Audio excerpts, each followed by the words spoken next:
Alrighty. Ladies and gentlemen, welcome back to Heliotrope Cathedral. There's the title. Took a second to render. I am your host and resident streamer, Fretzcat. Oh hey! The Saint just threw us some biddies. Thanks for the bits, man. Yeah, check out the stream chat is super large. I'll fix that in a second. So we have some new graphics and some new art and stuff that we're excited about. I know me and Dan were geeking out a little bit at the very crisp lines. So this is episode 7, and I appreciate anybody tuning in. As always, we'll throw it up on the Twitch video on demand and YouTube shortly after. And we'll get into a recap and introductions and everything, and then hop into our sesh. So I will give it up to. Hold on a second, because I haven't unmuted you yet. I will give it up to Dan right now. Hey, what's up? I'm Dan. Is stream chat a weird ratio for Yes. you? I'm fixing it right now. Fix it right now, That's or I can't DM this session. Okay. I'm the talent. You have to cater to my very specific needs. So hi, I'm Dan. I'm the GM. My aspect is every aspect. Today we are once again playing. I almost said Ashes into Oaks. We're playing Heliotrope Cathedral, a needle made of thread. This is the penultimate session, a word which I believe Frats does know the meaning of now. Yeah, means the last session. Yep, he's got it. And before we do a brief recap, as brief as I can get it, let's go around and introduce our players, the character names, as well as their high concepts. So, Frats, who are you, and what is your high concept? Yeah, I play the jerk of the campaign, Jonas. My high concept is right there under my webcam. Becoming a god is blasphemy until one succeeds, maybe? That's true, maybe. We don't know. We'll find out. Kurt, take it away. I'm playing Dabris, the swashbuckly rogue type character, I guess, kind of still. Sure. And my high concept is there are no men like me. I love halfway through a D&D campaign, and you're like, So they... So in session 4, when we met our nega selves, he was... man, I don't know. He's a rogue, I guess, level 5. Ted, lay it down. My character's name is Talab, and my high concept is a life of repair flower. It's true. Formerly was all in the pursuit of life. It's true, that's changed. Oh, take it away. I am Verk. I am the dim-witted pugil. We're here at the penultimate session. I believe, in fact, means the second to last session of the campaign.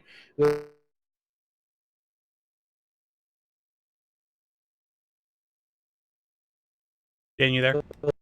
After last week, the events of this arc came to a head, and we got ourselves approaching into the end game here. So our intrepid party found a way out of this spire of the Leviathan. The way they did this was they were able to ascend to the top of the spire, aging years by the minute, and through their visions of the future, 3 of our 4 members, Jonas, Davros, and Verk, were able to lay upon this slab and look up through the lenses of the spire and look into the eyes of their future selves, each of them experiencing a very different future. In each of these futures, they were the only ones alive at the end of all things, at the end of the worlds, as it were.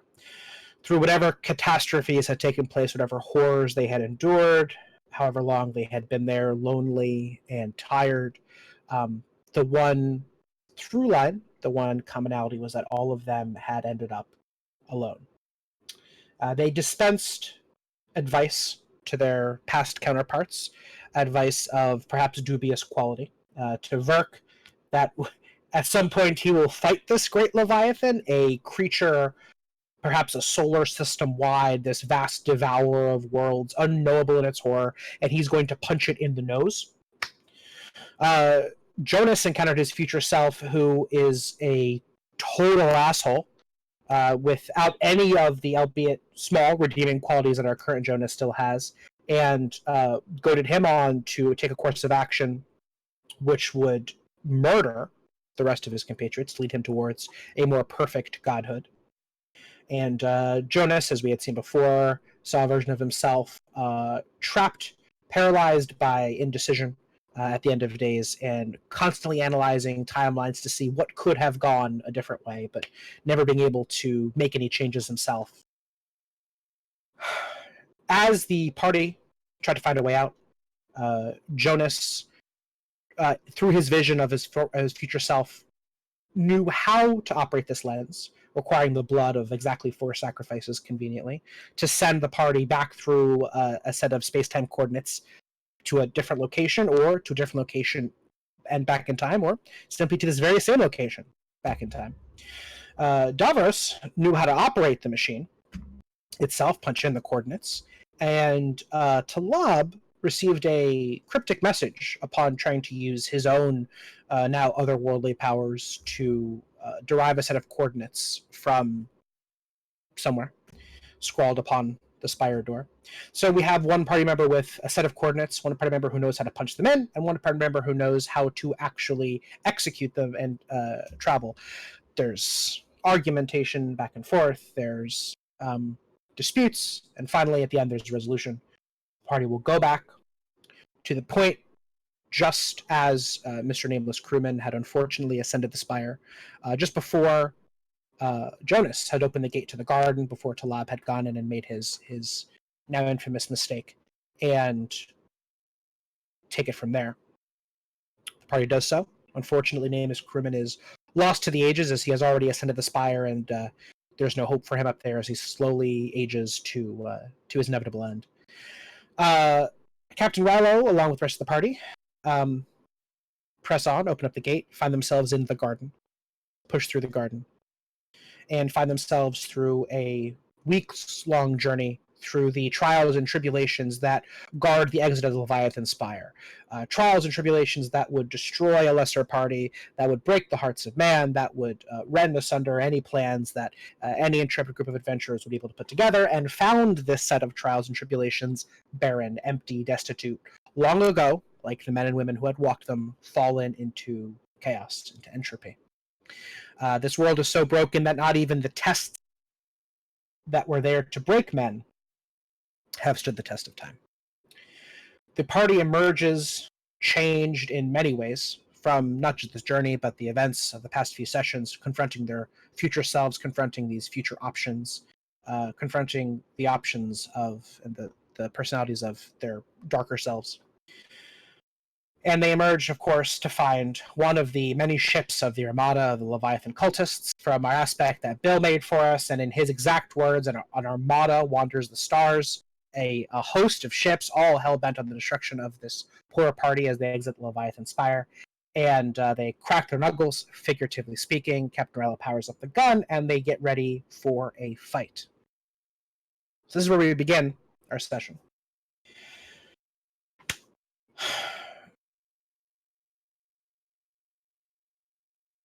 You are all standing amongst the wreckage of this battlefield. Dead bodies all around you. 11 of them, to be precise, slaughtered at your hand. The ship, its landing door yawning open, inviting, and also, in its own way, terrifying. Jonas, the chime of the Leviathan song ringing in your head as the fog clears from this battle. I'd like all of you, in order, Jonas, Davros, Talab, Verk, to describe to me one of your kills. You guys just killed 11 men. How did you do it? Wait, what happened? We're skipping to them already being dead? Correct. How'd you do it? How do you feel? Tell me a story. Jonas, you're first. Okay.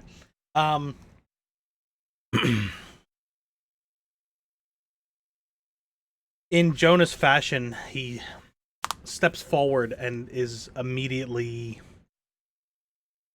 interested in convincing the 11 that he is again a disciple of the Leviathan and a member of this cult society that they're familiar with. And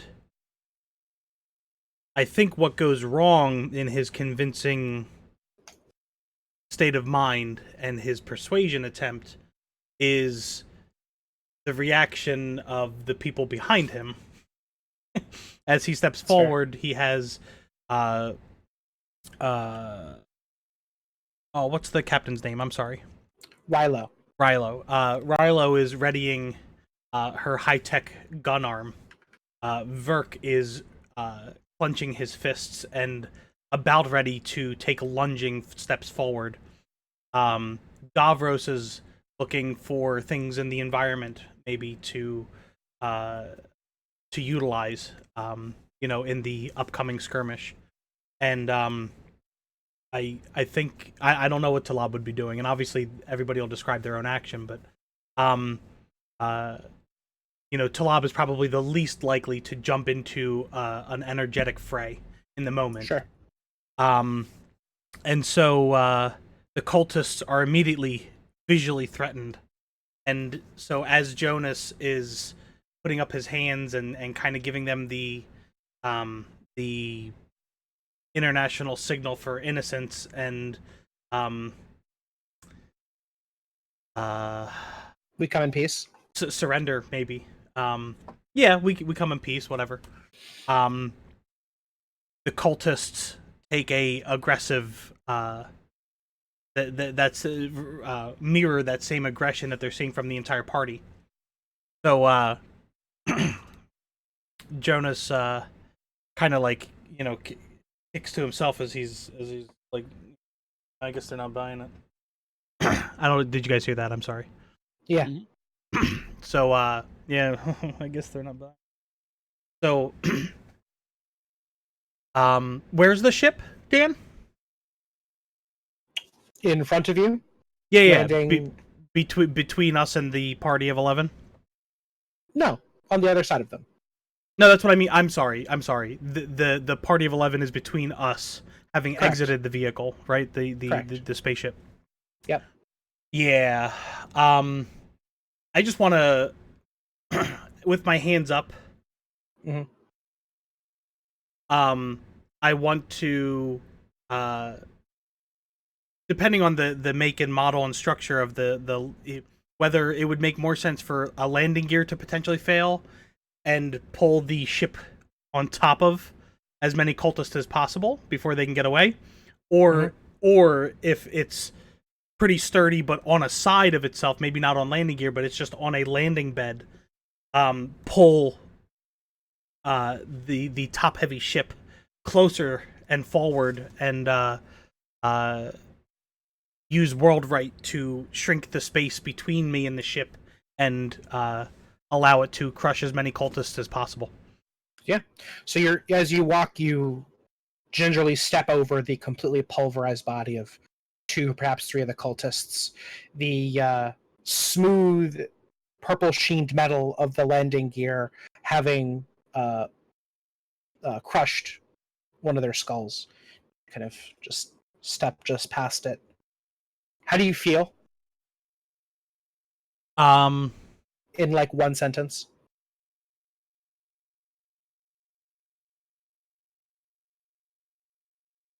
Like they were between me and the cathedral. Fair. Davros.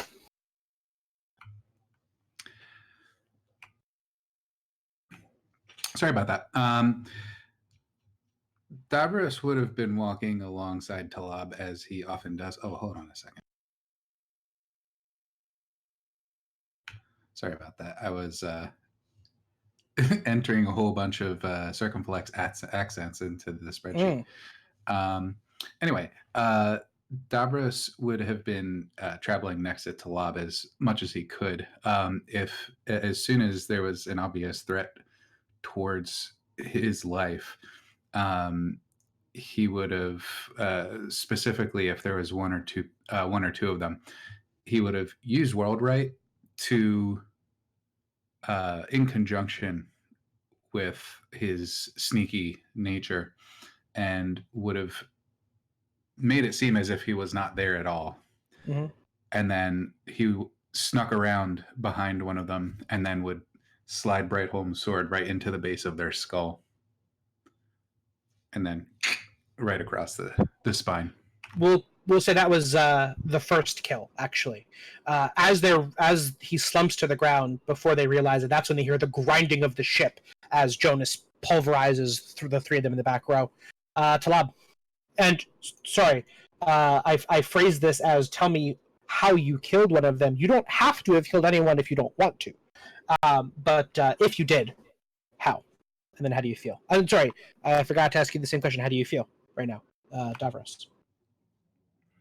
Completely calm. All right. Talab.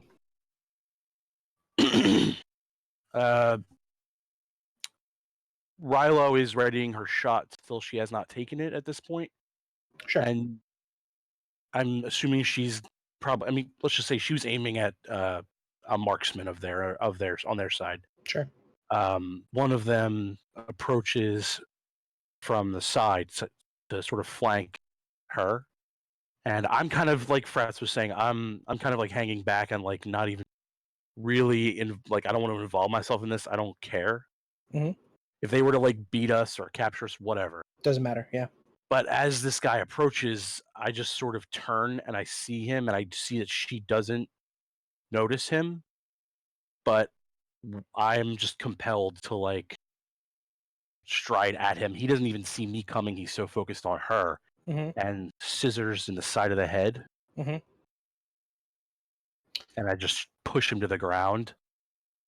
And then I'm just stabbing him over and over again with these scissors. That's the only guy that's the only thing you do in the whole fight. By the time you're done, by the time you stand up tired, everyone else has already been taken out by the rest of the party. Yeah. And Rilo expected that this was going to happen somehow. She gives me like a look like, yeah, of course. And moves on to open fire. Right. This, by the way, her gun is definitely like the it's like Contra. She's got like spread shot. She's got like all the different like attachments for it, so you can change it at will. I don't think I need to ask you how you feel. I think we have that. Verk. If you kill anybody, maybe Verk decides at this point he's become a pacifist. No. One can hope, right? One can hope. No, so he sees this whole thing getting ready to kick off, and he's got this grin, almost a smirk to his face, just like, finally, I get to do something. And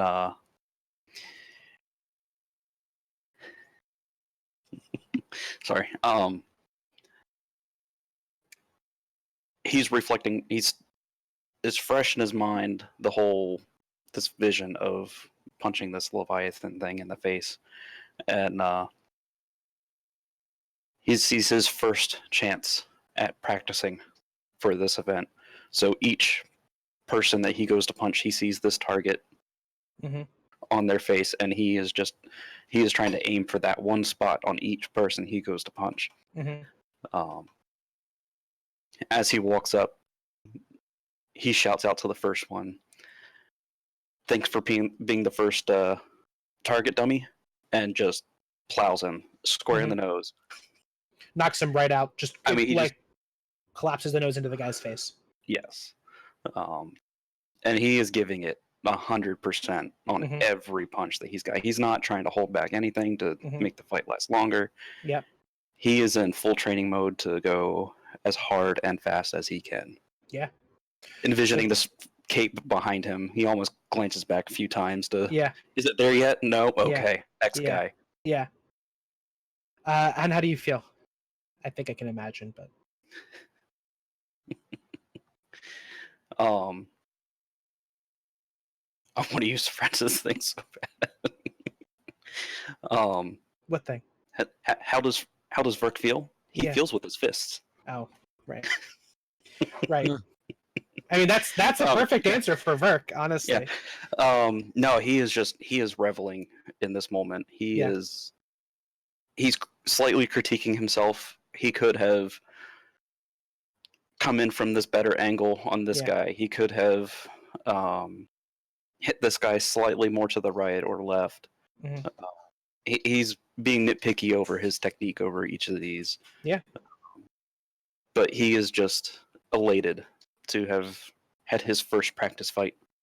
Sure. Is how he sees it. So, you all and Rilo are now standing amongst this wreckage. Wreckage of man, the ship is unharmed. Its door open and inviting. What do you do? We'll do what we did before. We'll go in order. I'm going to go clockwise as it is on the Twitch stream. So Jonas, who's chewing, should I come back to you? I'm just okay. I don't know if it was a bad time. Like the server coming up to you, sir. What? It's your initiative, and you're like have a mouthful of food. And you're like, more, more. Yeah, okay. Are you muted? No. Oh, yeah. So, I think at this point, I would gather basically the adventurers and gather the party and basically say like, hey, as far as I can tell, we've got two things we can do. We can take the ship, or and explore what's inside and see if it can get us to where we would like to go, or there's an entire ringed city here that we maybe need to explore, or I mean, how often are we going to be in the grave, right? Like, maybe Davros has an answer. I don't know, but yeah. And so I think I kind of start the discussion. Does anybody have thoughts? I haven't seen a way. I only saw a certain amount of things, but we know that or at least have an idea that these ships can travel between worlds. So perhaps we should head on board. Talab.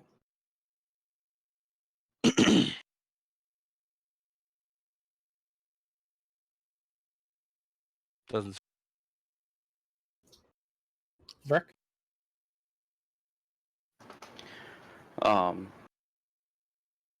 You're just asking for our actions before we get on the ship, correct? Yeah. No, not before you get to actions in Right. general. I'm not assuming you get on the ship. Oh, okay. Yeah, just he. I was gonna say this up front. He's not going to find it, but again, how he was looking over his shoulder, like, is that cape there yet? He's going to like rummage around. Does everyone of these guys have a red cape?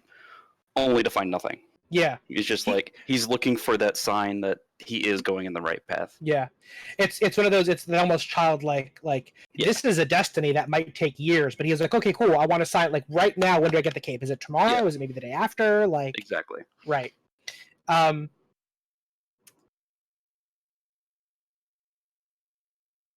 Well, you started a discussion. Might as well have that discussion.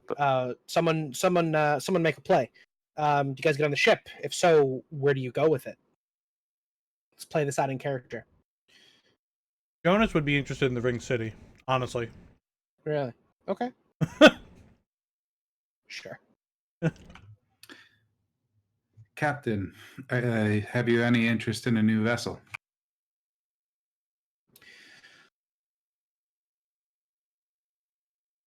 I can't say it's not tempting, but a captain can't just pick a new ship. The ship picks her, and mine has picked me. If this gets us back to the Domino, then I'll ride it for as long as that takes. She looks around. This city has nothing for me.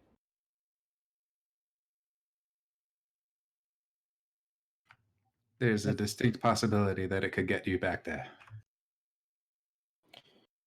Then let's go. I'll look at the rest of them. She just walks aboard the ship. I'll still look at the rest of them to see if anyone has any objections.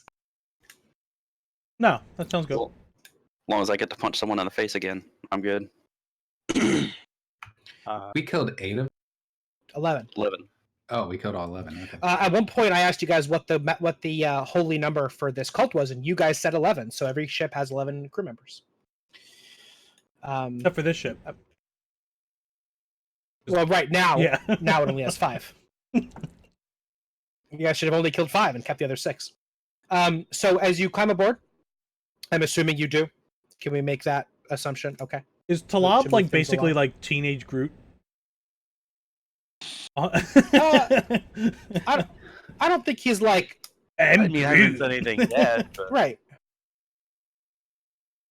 But I don't want to trivialize it by like no, making yeah. it seem mopey. well, he is kind of moping, I guess. Yeah. It's not unfair. I just don't like. He's not like a He's not a petulant child about it. teenager. Yeah. Yeah. No, More like- it's a big comparison. I got it. But no, I see what you're saying. So actually, let me. I'd realized that some of our aspects are a little. Al Hoyam is a lie. She's out right now. Song of the Tomb is not really in play right now. And Armada Wanders the Stars is probably the only one that's really here. I'll update the aspects. We'll see if that populates the Twitch. We haven't actually tried that since the new system. There it goes. Yep, there it is. Perfect. So do I have to do that also for the truth frats, or will that update automatically? The truth counters. Yeah. Correct. Yeah, truth counters or aspects. We need to press that button. Okay. Aboard the ship, it is a cornucopia of strange technology. It's clear that whatever likeness these ships share, or whatever likeness these cultists share, these ships originally were vessels of a different kind. This doesn't really resemble the one that you had seen crash back on the World of Crucibles. We'll say the other one was a wide and flat. This is a long, thin with 7 different wing-like spires reaching out from it, all around like a starburst. It's covered in that purple sheen, and the interior bears many of the markings and trappings of this cult of the Leviathan, but it has been repurposed. Much like how the cultists are stragglers of different worlds, these ships are all salvaged from different cultures, different, presumably, long-dead planets. Which is to say, you're not immediately sure how to fly it. Rilo stands at what is presumably the bridge, pokes around a little bit, kind of muses her way around. Davros, immediately you see something you recognize, the familiar symbols of grave navigation. There is a slightly raised platform in the middle of the bridge, not a chair, enough for one to maybe there's an indentation for one to sit on, and a host of arms, like almost like a crane. These little crane or monitor arms that are enshrouding this or encasing this little pedestal, all of which bear different devices bearing different symbols. It's clear from its positioning that the navigator, the operator here, sits in it and navigates from this position. There is no captain's chair. There are a variety of stations. None of them have seats. And there is another off to the left and off to the right of this bridge here. There are little pods whose doors are shut and have a pale blue glass screen in front of them. Their purpose currently unknown to you. And the rest of the panels and devices are simple, incredibly simple, as if the ship is powered and operated more by intent or some more advanced system than simply buttons and dials and computers. What do you all do? What do you do here, or what do you look for? What do you investigate? What's your purpose aboard the ship? Davros is gonna start messing around with the controls. So he's gonna sit down in the chair, the chair, quote unquote, and he's going to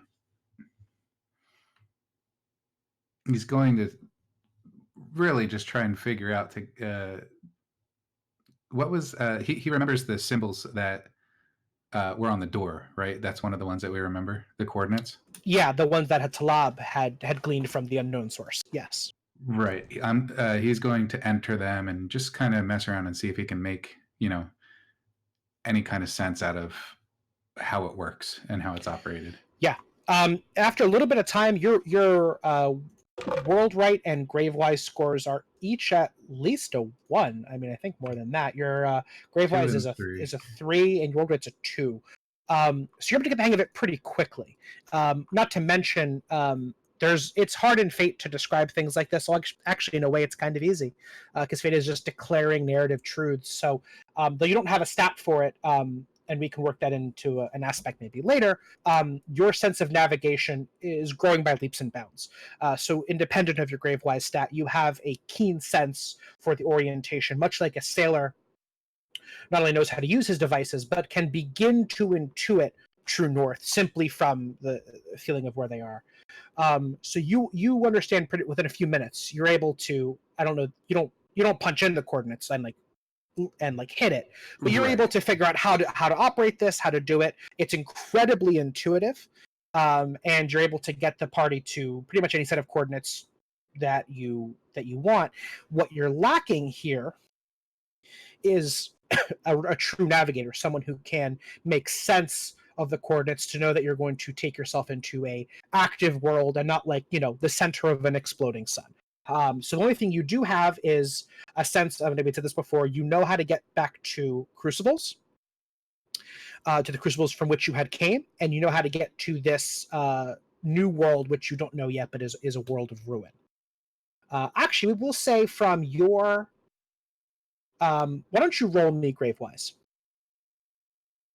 Should give you the chance to make more rolls.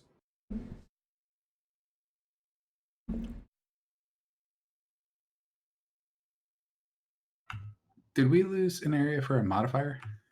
You did. Just click roll. Yep, that should pop up. Excellent. Now it no longer has a spot for modifiers, so we can't screw it up. That's right. Nice. Not bad. A 6. Excellent. All right. So you are, as you're playing around with this, you're able to. This is the most difficult part. This is the real navigator stuff. Is not only understanding what coordinates will take you to a place which will work, but also the kind of world that is going to be there when you arrive. This is more art than science. And you're able to get a sense with these coordinates as you mess around, a flash of insight, a symbol here, here, and here that you begin to understand. And you realize that he's taking you to a world of ruin. Hardly an auspicious beginning, but it is a set of coordinates. That said, you of course have the coordinates to Crucibles, a world which I should mention contains your actual navigator. Hopefully, if she's still alive on this world that you've abandoned so long ago. That is where I would like to go. I'm going to start setting the coordinates for the world of Crucibles at this point. So the rest of you, as you see Davros just messing around and setting in coordinates, what do you do? Do you respond to him? Do you do something else on the ship? Do you look for something else? Would I recognize any of these symbols or coordinates from the GPS device that the cultists had on them from the first encounter with them? Not really. That device wasn't going anywhere specific. It was simply, it had those same symbols so that you were able to understand that these are grave travelers. That's basically it. Okay. Yeah. Then I mean, outside of plopping down and reading through the pilgrimage, I would just be along for the ride at the moment. Okay. What about you, Verk? I think he would just be kind of watching over Davros's shoulders, just kind of like no clue what buttons he's pushing, but right, just watching him. Yeah. And Verk not foolish enough to start pushing buttons himself, knowing that he has no idea what this is. Talab. If he did, he would get it quick. Yeah. Couple of things. So Sure. first, I'm gonna sort of sit down in a corner, and he's just gonna, while Davros is looking at the controls, he's just kind of like looking at his hands that are covered in blood right now again. Well, blood that he's just spilled himself. Yeah. And he starts to sort of feel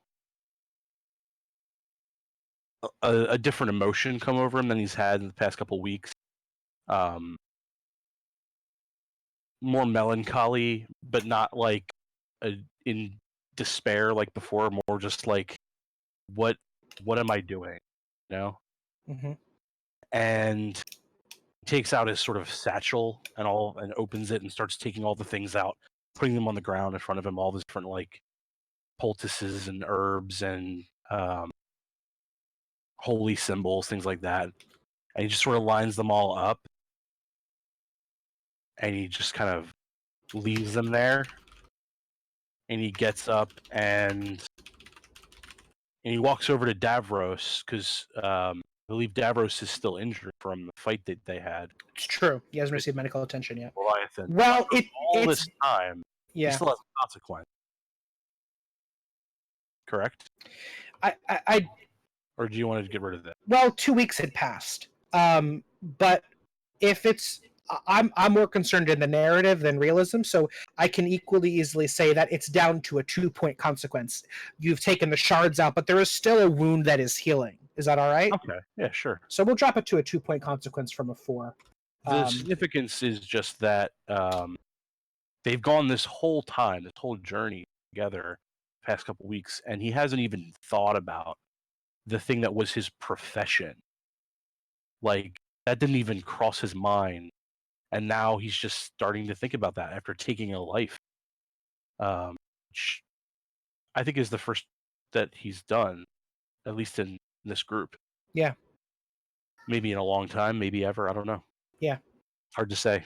But he goes over to him and he just wants to check up on him. I kind of just like, he's looking over him and he's looking at the wound. Where was the wound? And I'm just gonna make like a magic heal check. Sure. That's all. Yeah. I'm going to burn my 1 truth actually Interesting. as the Wandering Doctor of the Blessed Sands. Okay. And yeah. Can I ask you? Can I ask you why? Sure. Why? Yeah. It's a don't overthink it moment. He's just overcome with this sort of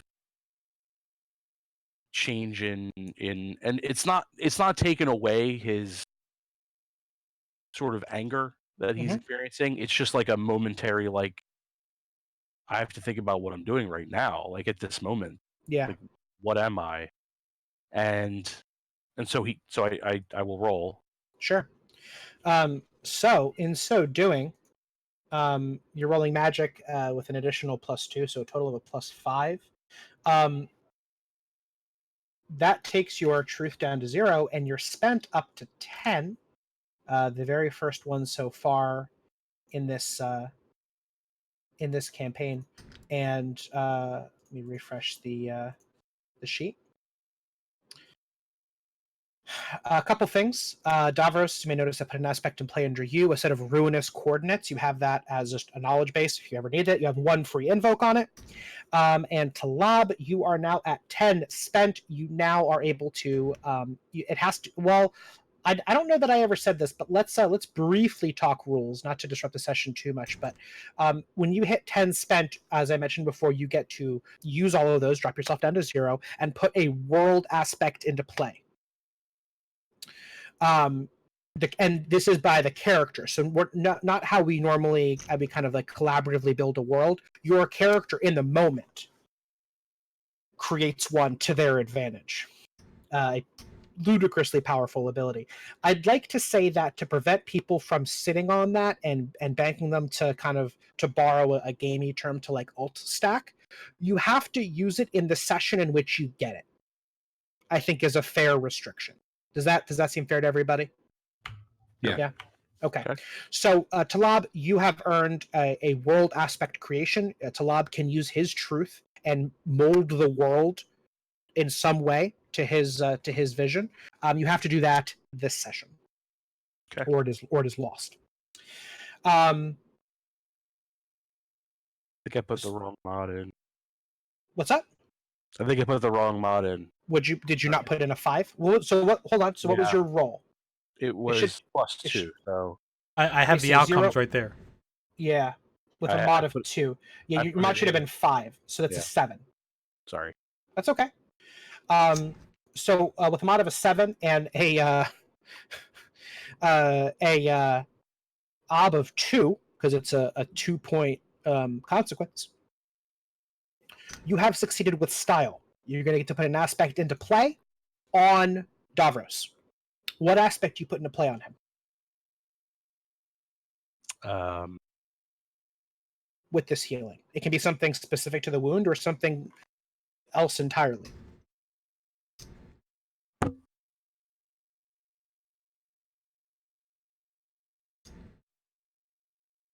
don't know. Davros, like, what before you might go on into a battle or onto a mission or whatever, would you feel a certain way? Like before you go on it? Because this is what I'm thinking, like I'm taking you back to before you've gone through a fight and you're ready now. Feel a certain way? Up until recently, he hasn't really tried to get into fights. It's really only been the past, I guess 3-4 weeks at this point since he's killed for the very first time. Yeah. Well, actually, no. The first time he killed was way back in the first thing, but since it started becoming a habit, so I guess at this point he's kind of, when he gets into a fight, he is looking for it more now than he normally would, and he would look for, okay, where can I use the environment to my advantage to get to someone where they can't see me so I can dispose of them. So that would kind of be like, if that answers your question. I was thinking something like an adrenaline shot, or how about what? Well, so here's something. So you're healing him magically. So this is a magical success with style. We can say that it's a momentary glimpse, and you guys have been messing around. And there's a lot of prescience, raw kind of chaotic prescience flowing through everybody, having glimpsed these different futures. We can say a glimpse of future clarity. With a 1 free invoke on it. As he enters battle, he gets this. The next time he fights, he gets a glimpse of like, there. That's the spot. That's the angle of advantage. That's the weak point. That's the place not to be standing, because that's where the next attack from the enemy is going to fall. How about that's the angle? That's the angle. Okay, so an aspect specifically about lining up something. He can line up a particular. That's true. It should be. Yeah, that's right. Mine was not very good. My aspect was pretty vague. That's more specific, and I like it a lot. So, oops, I gotta edit on the other tab. So Davros, you now have an aspect. That's the angle with a free invoke. You guys better get into a fight because Davros is getting loaded up for it. One of the biggest non-fighters is ready to fight. Ready to fight. Well, Verk doesn't need any aspects, so like he's fine. It's good that you're getting it in case you have to fight Verk again. Jonas, and I'm going to say Davros, you're engrossed in this. You feel this wave of clarity wash over you. You barely realize that Talab is healing you because you're engrossed in this navigation. Jonas, as you're sitting there kind of off to the side, thumbing through the pages of the myth, one thing becomes very clear, and I definitely don't want to. I'm not trying to lead you in a path here, but because I try to stay away from like your character realizes this, because it's a little mind controlling, but I think it's something that has to become obvious to him as he goes over this at this point. One of the through lines of St. August's travels, as he goes through the garden and he goes through a bunch of other circumstances that to you are meaningless, perhaps soon enough they will have meaning, but they're cryptic and full of metaphor. He encounters, you see a passage where St. August has to hide in the shadows from the great black moth, and you had passed by that ruined stealth fighter and kind of put those two together, but a lot of the future travels still remain a mystery to you. But one of the truths that remains through these travels is that St. August fundamentally is a good person. St. August is an ideal. Now, it makes sense, a lot of these myths are at their core morality tales. But as you learn more about St. August and more about his trials and more about the fact that they seem to be grounded in a very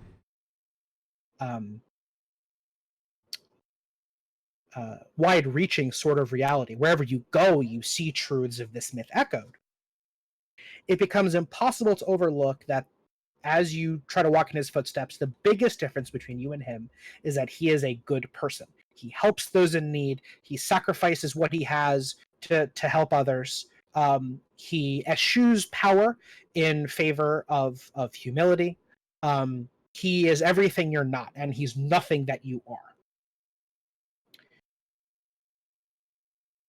Upon realizing this, finally, it's entirely possible that all along this had been in the back of your head and you've kind of pushed it aside. How does this make Jonas feel?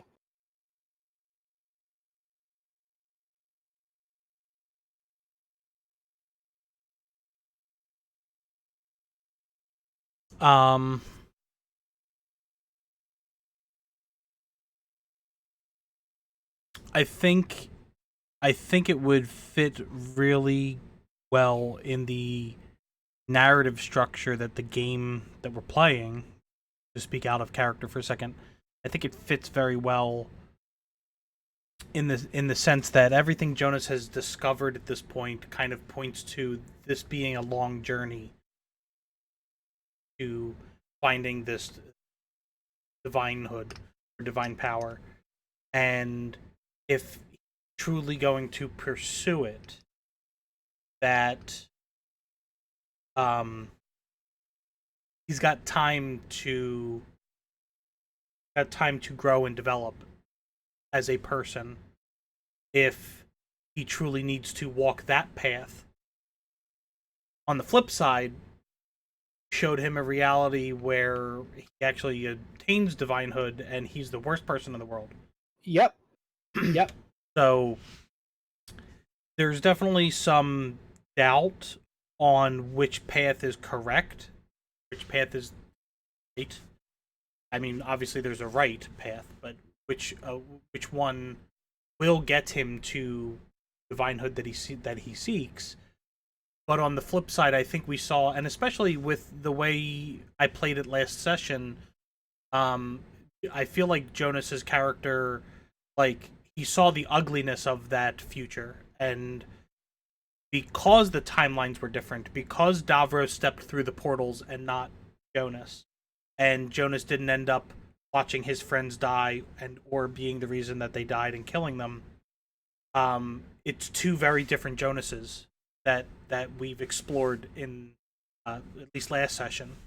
So I'd like to say that he's very conflicted, but that he also understands there should be plenty of time along a longer journey to discover if it's better to be a good person and maybe not pursue divinehood and maybe luck into it through the grace of these stories, or is his path truly seeking it out at whatever means necessary? So conflicted is probably the best. And still viewing morality as a currency, right? Not guilt that perhaps he isn't a good person, but a sincere acknowledgement that he isn't, and wondering if it might behoove him to be better, right? Like, there's still, like, it's still an equation to him, which I think is still interesting. Like, oh, maybe being good is advantageous. Yeah. Not, oh God, I'm kind of a piece of shit. Although I like that a lot. As he's enveloped in this, maybe putting the story down to think about it. Davros, you are able to reach the point where you have more or less total control over the ship. You have power, you have navigation, you have landing gear, you have the opening, and more importantly, you have the coordinates to World of Crucibles. At what point do you punch it?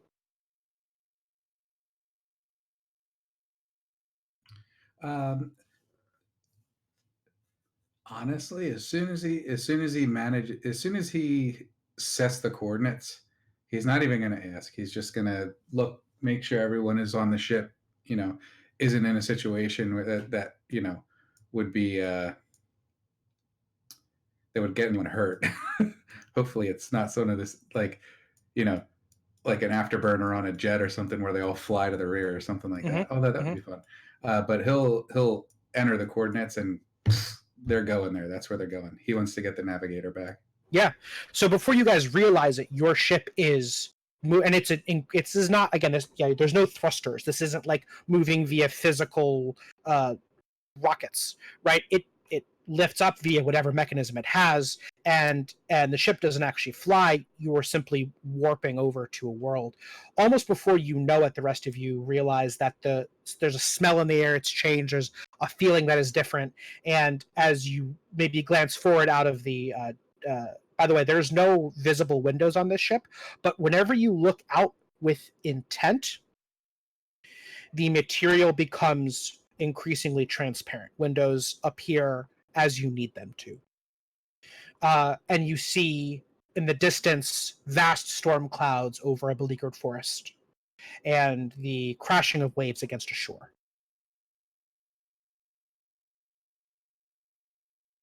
Davros, maybe you're sweating a little bit.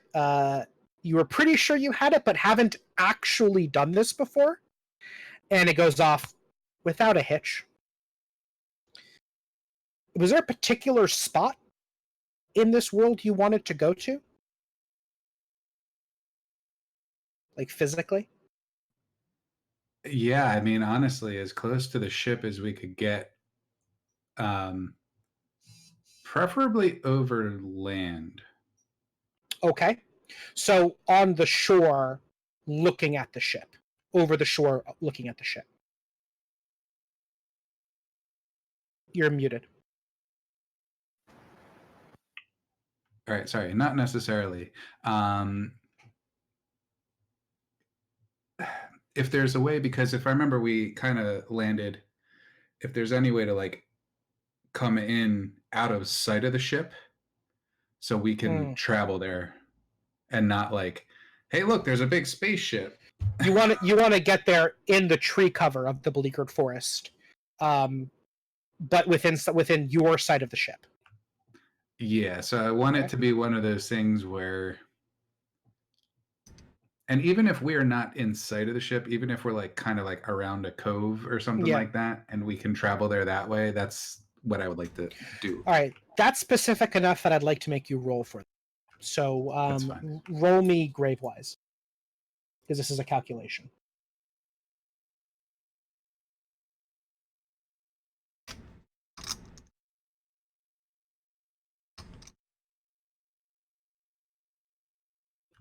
Dose. Okay. You don't quite get out of sight of the ship. You're above land, you're in the beleaguered forest, and there's clouds all around you. There's another storm brewing overhead, as there so often is, and you can't quite tell where you are until, with a crack of thunder, it clears. And you are hovering just above the tree line in direct sight of the ship.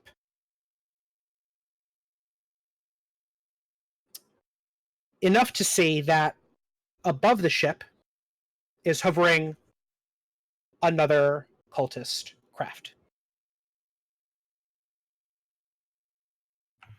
Do we have any weapons on this ship?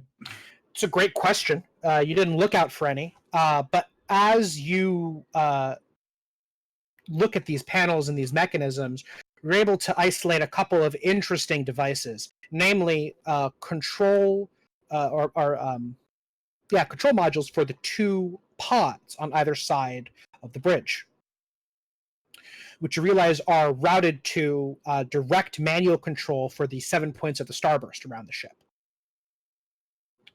The energy signatures going to them were not active in any way during your travel, so they're not thrust. They weren't active during your coordinates, so they're not navigation. So you're pretty sure that these are the weapon systems. There are 2 pods. I want to look down at the ship. Do we see, remnants of the crew on the ship below? Can we see anything from here?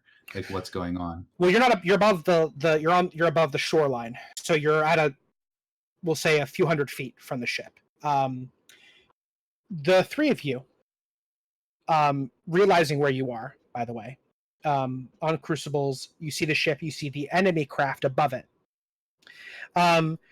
You see the deck of the Glass Domino full of corpses. The crew has been completely slaughtered. You hear the click and whine of Rilo's firearm as it disengages, and she just stands there, slack-jawed, arms at her sides, looking at the ruin of her ship. To their credit, the ship itself is relatively unbroken. There's that mast that still needed repair, but whatever they used to kill these men, it was surgical. The craft hovering above it is almost completely translucent. It's, again, shaped differently than both yours and the crashed one. We'll say that this one is a... no, I don't want to use that. I have a cool design for a ship, but I want to save that for a bigger one.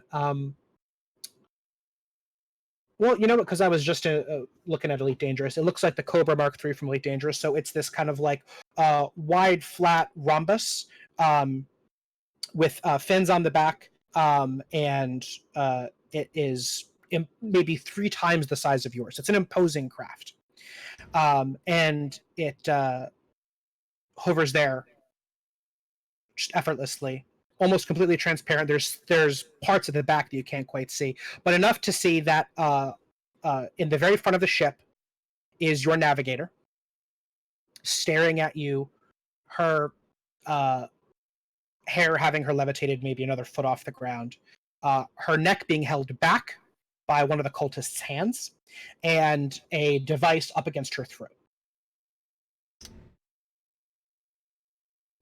Do the cultists see us? They 100% see you. As you realize this, you hear a beep, and then a voice manifests in the ship. It says, "Pirates, heretics, we have your navigator. Stand down."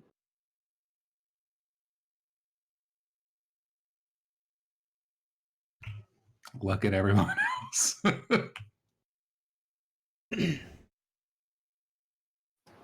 Lean in a little, because I'm still standing behind Davros, and lean in a little closer. Where's the pirates? Look, my friend, they're speaking about us.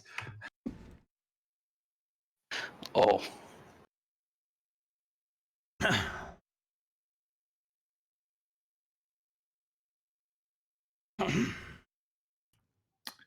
Jonas, would you like to represent us to the gentleman down below? Just, you know...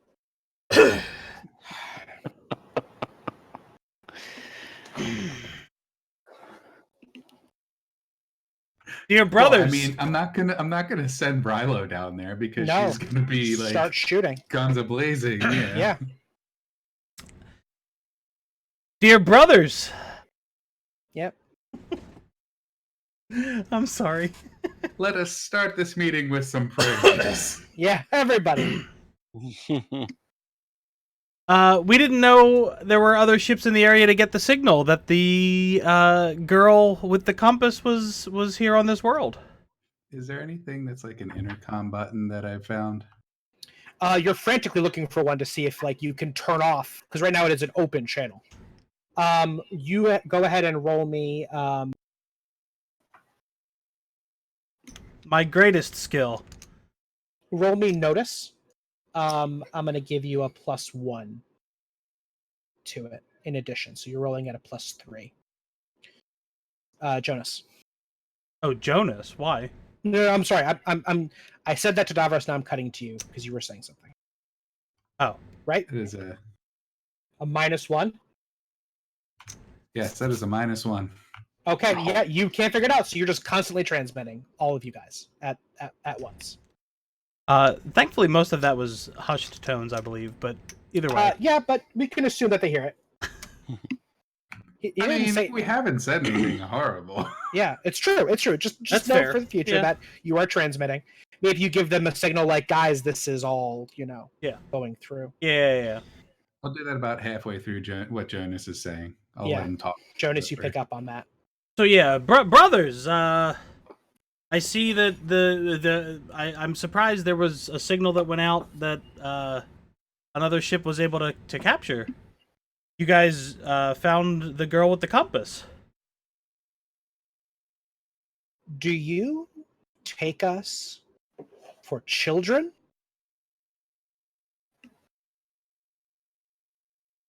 I am very curious as to why you're speaking to me like I'm some sort of ape. He looks back. The sheer audacity of this has put them off their heels for a moment. Are your hands not still fresh with the blood of the crew whose very ship you defile?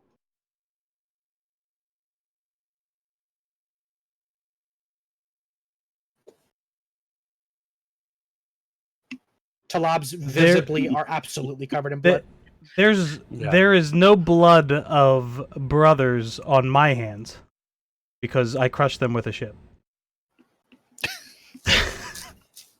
Do you say the last No! part? Okay, just making sure. Because that'd be a great opener to a salvo. We have waited for days. The Armada cut off. The Leviathan screams. The Spire defiled. And who should appear but a crew of 5? What is his holy number, brother? And he says that brother with just a little bit of a knife in it.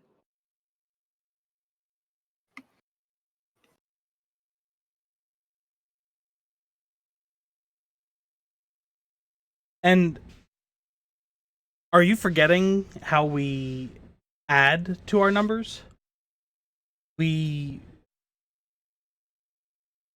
What's the word? Hold on.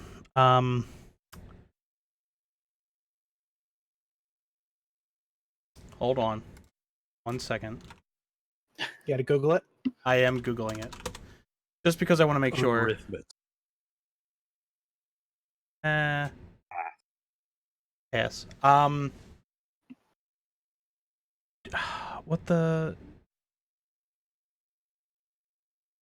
Do we not bear witness to non-believers and indoctrinate?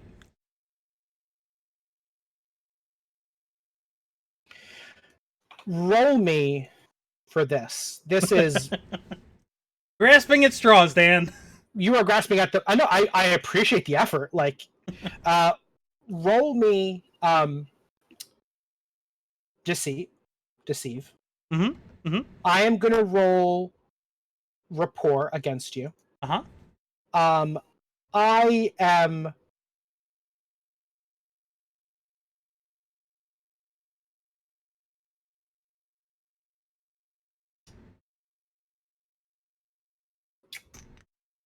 gonna roll at a +2. Yeah, I'll roll it a +2. Because this is a stupid, insane lie that they have no reason to believe, but we're going to give it a shot. So a total of a +4 for me. And I'm going to make my roll now.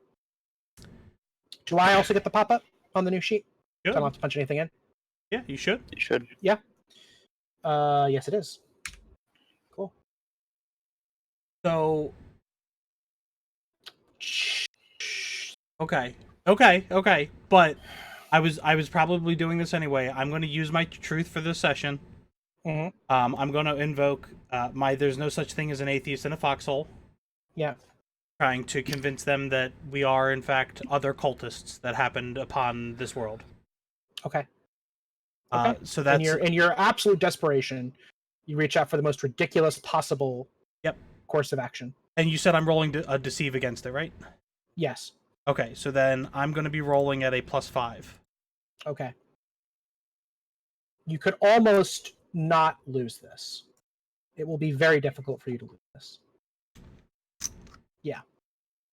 So you actually succeed with style. So you can put an aspect into play with free invoke. Somehow.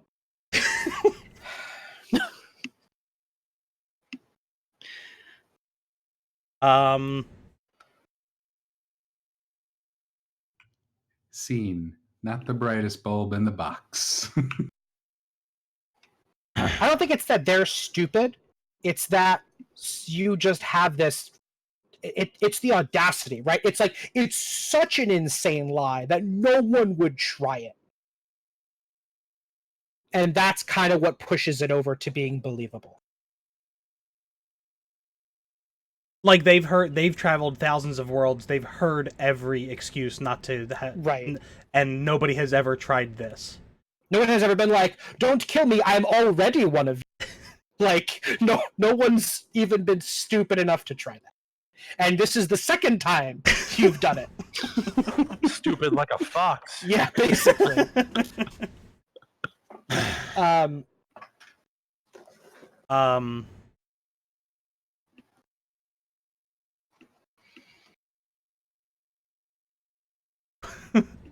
Fool me once, shame on you. Fool me twice, also shame on you. What do you want this aspect to do? That's a fair point. Yeah. We can get caught up in clever names sometimes, but it's you got to make them workable. We'll say this. Let's call it carryover charisma. Okay. With a free invoke on it on the scene, not on you, and anyone else in the party, not you, but anyone else can go ahead and use that whenever they have to like pass themselves off as also members. So you can now reliably do it. These guys have not passed muster, but they can draw on your aspect. So putting in the scene, the aspect is called carryover charisma with a free invoke. If any of you guys need to pass yourselves off as brethren, you can go ahead and use that. And correct me if I'm wrong, when the free invokes are used up, but it's still in the scene, they can burn a truth to use it, right? Yeah. You can always burn a truth to use an aspect no matter what. The free invoke just, makes it. Yeah, okay. That one has a weird kerning on it. Like, whatever. Looks like there's an extra space. Yeah, but there's not an extra space on the cell. We can deal with that eventually. It's not a big deal. Okay. There's a quiet, and then you hear the comm cut on their end as they are talking to themselves. Comm goes back up. And these with you, brother? The word brother now a little bit less of a knife in it, a little more incredulousness. We're the 5 seeking the 6, obviously. As if that's like a known thing. Like, that should be the title of the aspect. Of the aspect, the 5 seeking the 6. It's Either way, it's punchy, but it doesn't say as much. So for this purpose, this is Jonas's this is his greatest skill is guessing lies that happen to work. And you hear one of them behind him nods as like, the 5 seeking the 6. Like, this has happened before. In order to gain new members, there's as you lose members as you go down, when you finally reach 5, and you finally reach less than half of your required contingent of cultists, that's when you begin to seek the 6, the chosen 6 that you find in different worlds to complete your contingent. Well, I haven't been able to find the comms button yet. No, that's how, like, you already failed the roll. You can't find it. It unless someone like shows you where it is, like you can't discern where it is. Okay.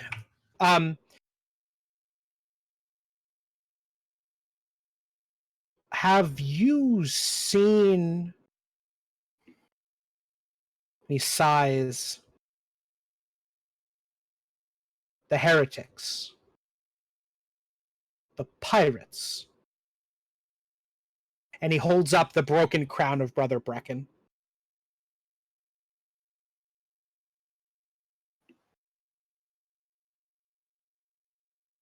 If you're talking, you're muted. I'm not talking yet. Oh, okay. Have we seen the heretics, the pirates? How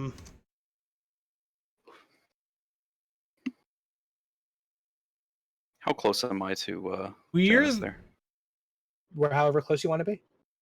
I was gonna say, can I like lean over his ear and just like, we haven't seen any. We must have just missed them. I pat, like, if his hand's on my shoulder, I pat it. Yeah. oh Verk.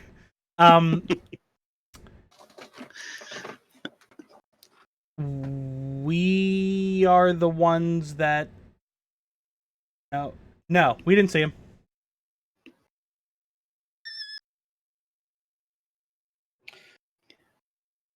Will you wait with us?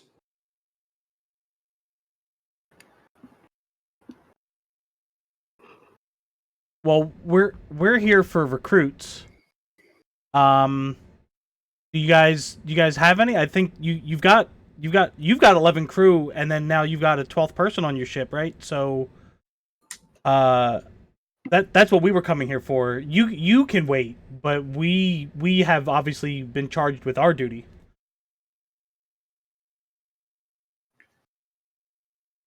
We are coming aboard.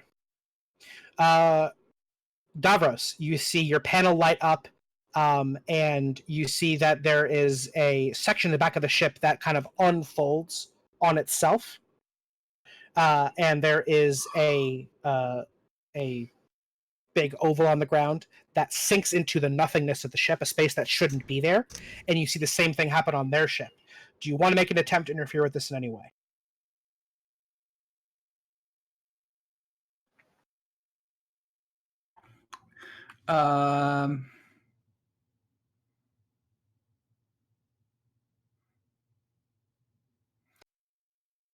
Do I have any grasp of what is going on and how it works? That's kind of part of the role, like, to see if you even like understand what this is. I know what I would like to do, but I'm not going to do it. Can I Okay. can I meta for like 2 seconds? So you're saying their ship and our ship is they're basically opening up, right? That's Kind of. It when the platform drops out, you don't see the ocean beneath you. You see blackness. Whatever it's doing, it's opening to somewhere else. Okay. So, but you're making it specifically available for it to happen on our ship, even though we didn't do anything. Correct. They're doing it. They're patched into your systems. They're just initiating it. Now, a competent captain of this vessel could override that immediately. Davros is not. He's figuring out as he goes. So I'm asking him if he wants to try to fuck with it. Right. Davros is not going to mess with it because he's liable to hit like the horn or something Yeah, instead yeah. of the hey, close transportation. Yeah. Jonas, as you see that now yawning gulf behind you, you realize immediately there's that sense. It is opening a window to the grave. Hmm? Presumably, these two ships are sharing some kind of grave space. Perhaps all the ships do. Much like the shortest distance between 2 points is not a line, but in fact, just a hole. There is some wormhole grave-like transportation that the ships are using to communicate to one another. Assuming none of you do anything, in moments, 6 of them step onto the similar. Before they do, can I Okay. just say to Davros, grab the navigator as soon as you see her. I mean, you see her right now. Oh, this is before. But she. Okay. Okay. I want to just say before that happened. But I'm saying you can already see her. You've been able to see her the whole time. I mean, I'm presuming they're going to bring her, or is this? Well, yeah. So they send 6 completely different people over. Oh, So it's an 11-person crew. not. 5 of them stay with the navigator. Yeah, they're not. They're like still pretty cautious about this whole thing. They're not going to be like brother and hug you. Yeah. Oh, I didn't know. I thought. Okay. Sorry. Yeah. So 6 of them step on the platform, and then the platform rises up, and they are inside your ship. The door to the grave closes. In the moment before that, is there anything on the ship that we would have found or seen? And maybe it's not there, or maybe you won't give it to us, but like robes or clothing or anything we would like, because I feel like the minute he says that, I would be plotting on how do I make this lie continue, and I would have looked around for, is there something I could put, like, it would have been smart to grab the crown of the dude that we killed from the grave. Yeah, and maybe I could have the, whatever, maybe put it on. I don't know. Yeah, that's a little retconny though. Like, I don't want to say I pulled stuff off of the dead bodies. I'm saying, is there anything still in the ship? Okay. Let me notice. Oh, okay.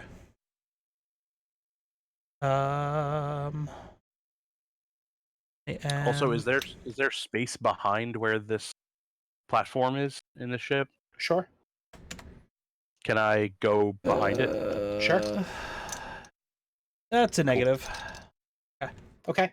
You don't find anything. What's Rilo doing? Oh, yeah. Sorry. So she hasn't said anything yet. She's just staring at the dead bodies of the crew. She turns around, and as the platform is rising, so a moment before they're fully on your ship, the gun arm cocks back out, and you see it fold over her, and she just lifts it up, almost as if she's in a trance.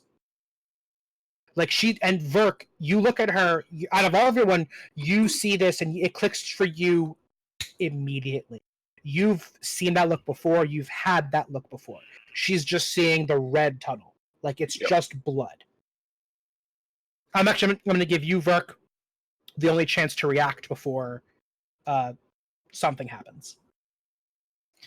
I'll rush over to her and almost like giving her a hug, but like getting her arms to go down, and just tell her, just wait for a better time. She is just kind of shaking now, and she doesn't acknowledge what you've said. She's just looking past you, and she kind of lets her arms go down, but the gun doesn't go back in. Not yet. But it's not aimed at them. It's no longer aimed at them. Their bodies. I'll tell her that there's one of our crew that's still in danger. We can still save her. Okay. Let's not screw this up. Okay. If you invoke the idea of crew, yeah, the gun folds back in onto her arm. At this point, they appear on the ship. The leader of this crew, along with 5 other cultists, look around. You guys are disheveled, all wearing strange clothing. You still got bandages on your chest, Davros, and none of you are outfitted the way you're supposed to be, except for Rilo, who is staring at them with the absolute bloodiest look.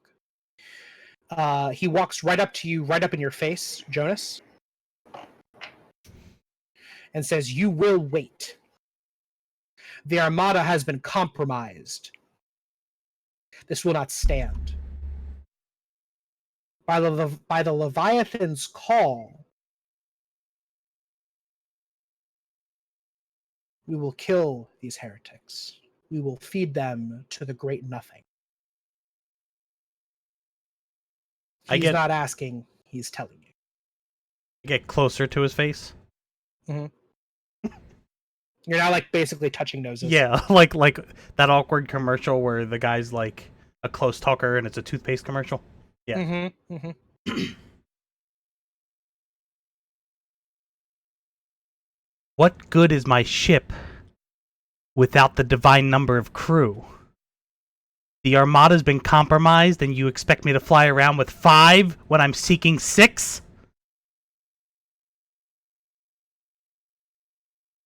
I expect you to do what the Leviathan requires, holy number or no.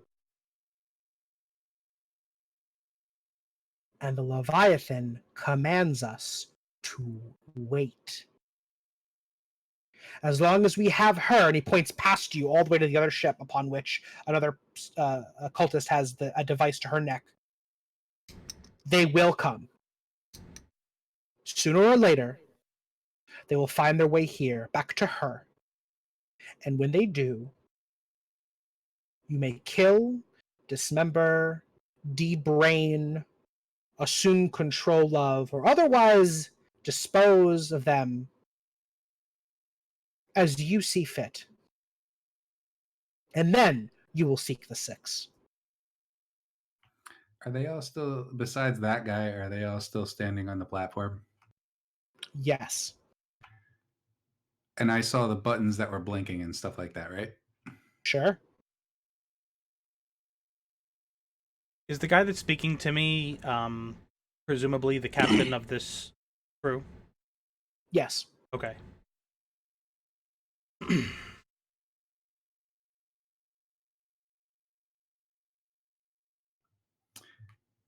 Is there any way for me to tell while their conversation is going on?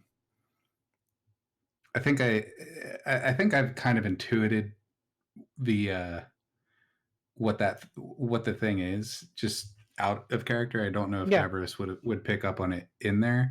But I kind of would like to see if Davros could figure out enough to shunt them far away from where they're at, like whether it's just sending them back to the grave and not to the other Yeah. That's what he'd like try to figure out as they're talking. Sure. In so doing, it just FYI, there is someone with a gun pressed to the navigator. So that if that's part of your plan, understood. But know that there's still 5 aboard the ship. Oh, I know. Go ahead and roll me at a +1. You say notice? Yeah. Add an additional 1 due to your experience now with these. You're basically forking in, to use a D&D term. I don't know to use a Burning Wheel term. You're forking in Gravewise. 2. A 2. You're able to fuck with it, but not reliably in any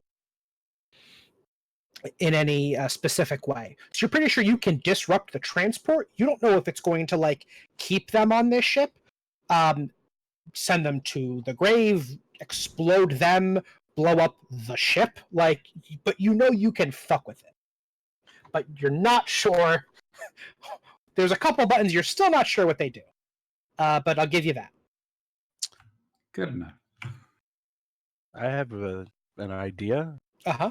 I don't know if it'll work because I don't know how this stuff works, but what I'd like to do is to try to cut in the bottom of the platform a hole and jump through it with the intent of cutting out an exit hole above where their other ship is.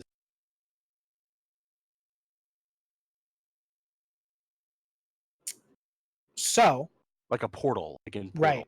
Right. So your shears cut through the grave. That's the basic mechanism of what they do. And they cut through the grave to a world where they can sever the ties of some causality that needs to be severed. Some change that needs to be made. Yeah. This is not currently an aperture to the void. So those shears can't do anything here. However, the two of your characters aren't talking verbally. I don't know if you want to figure out a way to communicate this, but Davros just figured out a way to get this open to the void. So, possible. You'll have to make a roll, and you'll have to wait for Davros to open it up, but you can do it. We'll call it a prepared, maybe, action. Sure. Just in case. Because I don't know how I can't, like, telepathically communicate with it. I know, that's the tough part, is going to be getting this across. I don't know if you guys want to try some kind of code. Scions! Right. Jonas, are you... You asked if this guy was the captain. I said yes. Yeah. Yeah. No, but could we... could you tell me,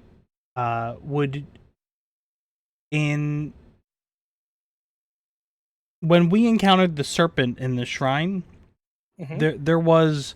I thought it was... we understood... It was a different language being spoke, but we understood it as common. Right. Is that fair? Is that kind of like what's happening with these cultists still? Is it the same language, or... I already mentioned they have translation devices. The back of the other cultists, they already had this. Oh shit! No! Nope! I am completely wrong. They're speaking the language of the song of the tomb. Yeah. You understand it. These guys don't, so they have no idea what's been said so far. I forgot about this because part of the thing was, remember, Talab had to mimic the sounds well enough to pretend like he knew it. So you actually none of which you have makes a any idea what lot you're more sense that Davros is like Jonas. We're still acting on this sort of assumption that bad. Yeah. That they're here for. I mean, we could see that they have the navigator, so we know that. Well, they had that before. That's how things is going. But I'll say this. Oh yeah, like gun to navigator's head, it's pretty clear what's going on. I will say this. This actually makes things a lot simpler. So thank you for bringing that up. You can talk in common, a language they presumably don't speak, because they're all from radically different worlds, and you guys are all from the same one. Mm-hmm. However, as soon as you do that, they're going to realize you're not who you said you were. So you can communicate, but you're going to basically have one shot at it before they're like, "Oh, okay, yep." That's ape talk. It's ape, basically. So when we convened with the serpent in the shrine, presumably the noises we heard coming out of the serpent was the language of the Leviathan. Is that a stretch, or? No, it was. But he spoke. But he was understandable by all of you. He was intelligible by everybody because the serpent is a fragment of godhood, so he can make himself known to wherever he wants. That's not hard. But if it helps, yes, it was the tongue of the Leviathan. Okay. Oh,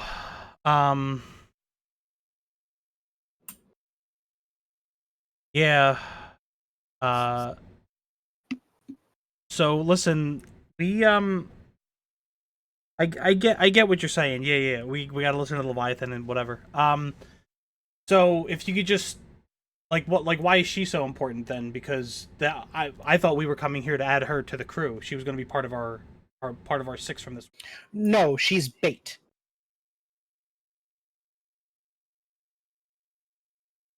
The heretics are the priority, and they are down one of their crew. They will come for her, and when they do, we will slaughter them. Oh, you're looking for the... Oh, that's funny. We came looking for crew, and we think it's her, and you're looking for guys that are coming back for her. That's interesting.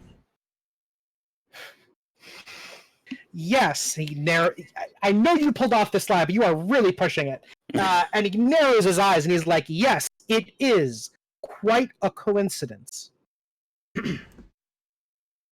By the way, the channel is still open, so anything you say, the navigator can and is hearing.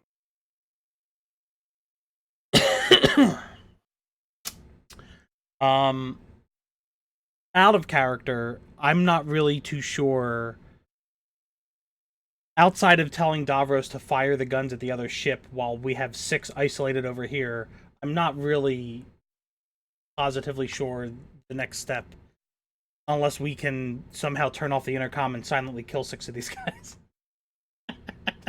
Which is all a very large stretch, I believe. Yeah, it is. And you can't. You already failed that roll. You can't turn off the intercom. Right.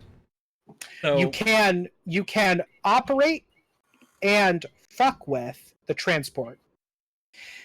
And Talab can cut basically a sideways hole into the grave to change the route that transport takes.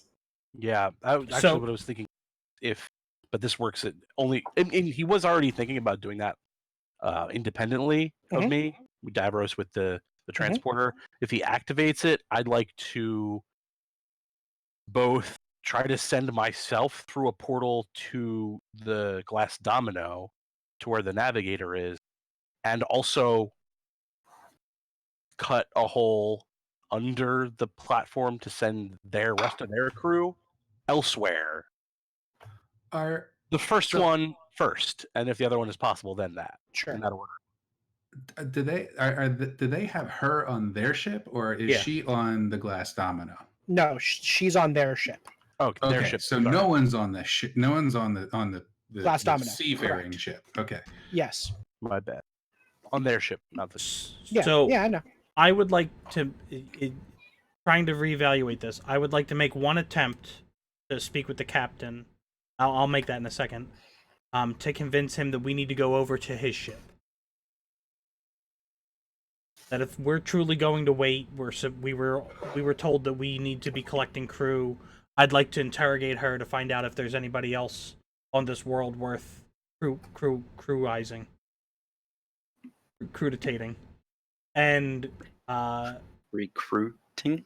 Thank you. There we go. God. Fucking Vert came up with that, by the way. Yeah. So that I think is my next best play from a Jonas speaking standpoint, and then otherwise, if that goes sour or whatever, the only other thing I can think of is fight / distract / we try to do everything we can. Everything we've already spoken about, which is potentially fire on them, potentially Talab go through the floor, etc. Yeah, I mean, you've got Verk, who's a powerhouse. He can at least grab her or body block.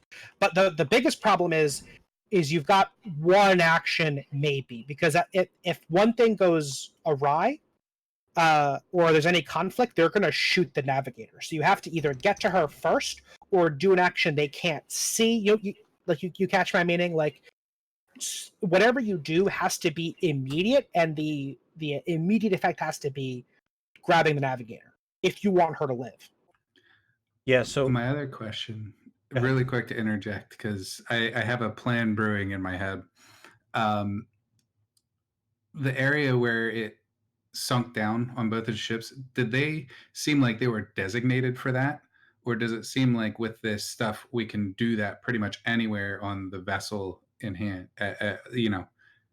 Those two are designated for there, but I did say you can fuck with it. So if you try to, these ships are pretty, like the grave, they're divinely morphic.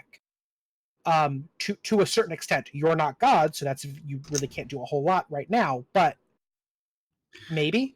Gotcha. And is there, in my searching of this, because literally this is what I'm doing, is I'm looking at the controls to try and figure this out as they're talking.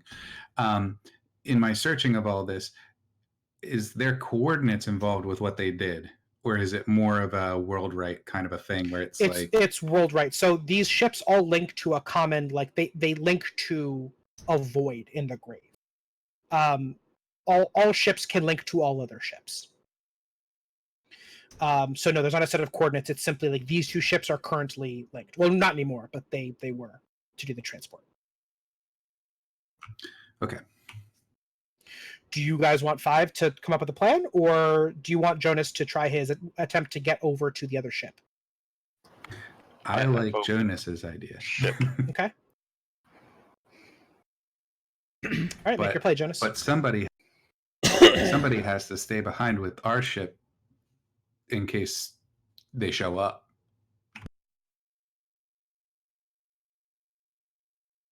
In case the heretics show up. Yes, in case the heretics show up. Somebody Yeah. has to stay back with our ship, meaning the person that can do stuff with it. Yeah, so Yeah. Davros. Yeah. Okay. Well, brother, you know as well as I that whatever the Leviathan demands, he receives. Fair. So, let's go ahead and wait. I have a feeling it won't be much longer. And in the meantime, I'd like to find out more about this world we've landed on and try to answer some questions I have about seeking my six. Ask them. I don't believe you're going to have those answers. I think I need to talk to the one you're holding captive, the bait, as you called her. The Navigator. Well, whatever pet name you have for her is fine. She just looks like an ape to me. You will find her rather recalcitrant. She is something strange. I don't know if you speak any ape, but I'm not sure she speaks at all. However, I'd be curious to see you try. Now, brother, I hope you will forgive me this bit of discretion, but it's not that I don't trust you, it's that I don't trust anyone but the Devourer. He lifts his eyes to the great beyond. I do this too. Right. Oh, the Devourer, yes. Yes. It's like that thing in Catholic Church. You know, Yeah. like... Who's coming aboard? I would like Talab and Verk come aboard, and Rilo and Davros can stay. Okay, so you wanted to bring 3 people. Mm-hmm. Okay, and so he looks at the 3 of you, like you gather them, they're like ready to go, and he goes, "I will leave insurance behind." And he draws 3 of his men forward and walks back with the 3 of you. So he's going to leave 3 of his men here. And you see them, they tense their arms, and all 3 of them, guns out. Rilo just barely maintaining her composure, her gun's still uncocked. And so, do you follow him onto the transport? Before I do that, because of the visual that you just painted, I walk up to the 3. And I put my hand on one of their arms, and I try to put pressure on it to push it down. And I say to the captain, or the highest ranking guy, surely your insurance is warranted and understood, but brother, we don't need, weapons pointed at each other. You can leave them on my ship. I feel comfortable knowing the teachings of the Leviathan, and that it'll be okay for them to be here, and that no harm will befall my crew. But surely they don't need to have their weaponry pointed at my men. He points at Verk and says, "I want to hear him say it. I want to hear him say that there's no need for weapons pointed at your..." So you want to hear him, and I point, say exactly this. But you're saying that. Yes, in I know. I know. And okay. then I start doing like the bad Japanese dub, like. What you want to do is is say exactly this. That the guns are not necessary. Verk, what do you think is happening right now?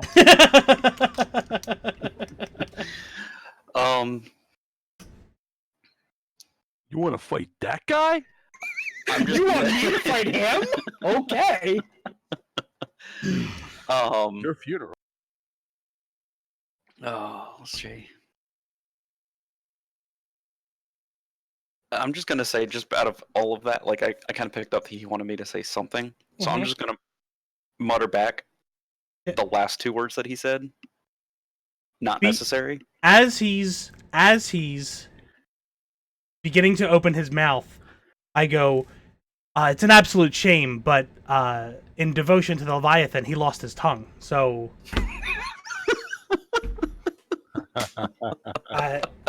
I wish you do. Do you want someone else to say it? But this guy is our best fighter, but he lost his tongue out of devotion to the Leviathan because he The was having. captain walks up to Verk, and he grabs your chin, Verk, and he goes to open your mouth by force. What do you do? Am I bigger than him? You can assume the answer to that question is always yes, until I say otherwise. I'm gonna like just strain in resistance and just kind of like pull my head back and like what the hell are you trying to do? Put your fingers in my mouth. He looks back at Kinda you, like- Jonas, and he looks at you, Verk, and he says, in Leviathan tongue, open your mouth. I put my hand on his shoulder from behind and I say, "Brother, you have continued to insult me and my crew on my ship. I will not stand for it. You can take me to your ship so we can learn more from the navigator, or we can be two fighting factions that both love the Leviathan."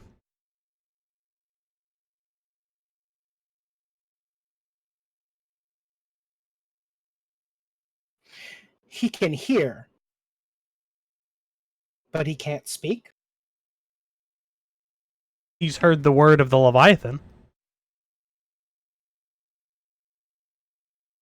He takes a step back and looks at you, Verk, and says, brother, what's his name? Brother Verk. Brother Verk, an ape name if I ever heard one. Do you love the devourer of all things, even as he loves his children? I'll just kind of nod my head. Why Just, do you like just one of those like you don't know what they're saying, so you're just Yeah. gonna smile and nod kind of Uh-huh. responses. Uh-huh. He's just like, uh-huh. And I'm definitely like, Yeah. And would you obey his command even to the end of days? Uh-huh.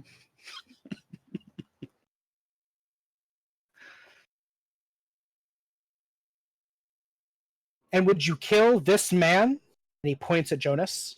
If the Leviathan commanded it? Just keep nodding.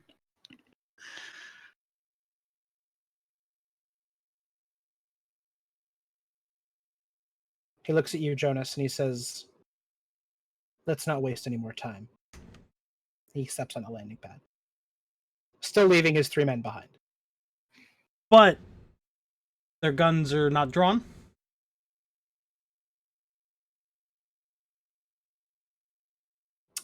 Yes. Correct, they're not drawn. Got it. But they're looking, Yeah, they're oh ready. yeah, it's tense. Yeah. Yeah. That was a 12-minute tangent just to get them to holster their weapons. Yeah. All right, so I hop on the transport and I grab Talab and Okay. Burke. All right. God, I so badly just want to go like, get your hands off me. And then they'd be like, what? What? What? Davos, you see the panel light up. The transport activates. It drops them into the grave. And then you guys pop up on the other ship. It's extremely disorienting. When it pops up a second time, do I learn anything else about this, of what's going on? Because they're obviously doing this stuff remotely. So I want to be like looking at, okay, when they activated it, these 3 lights turn on. This dial spins that way, you know, that kind of a thing. Okay. Give me one more notice roll at a 3. Or sorry, a 3 is your ob. with the bonus that you usually give me, or just my Mm. flat? What are you talking? With your bonus. That I mean, rounds. you've been giving me a +1 on all these rolls. Yeah. Okay, with that. Okay. Yeah.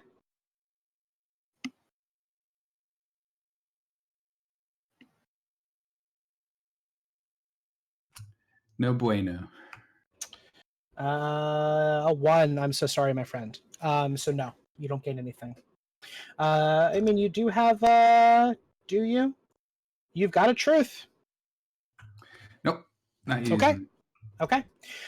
So you learn nothing more than you already knew. You guys are now aboard portal style perspective shifts, a little disorienting. You're now aboard the other ship, and you see the navigator in front of you. There are now.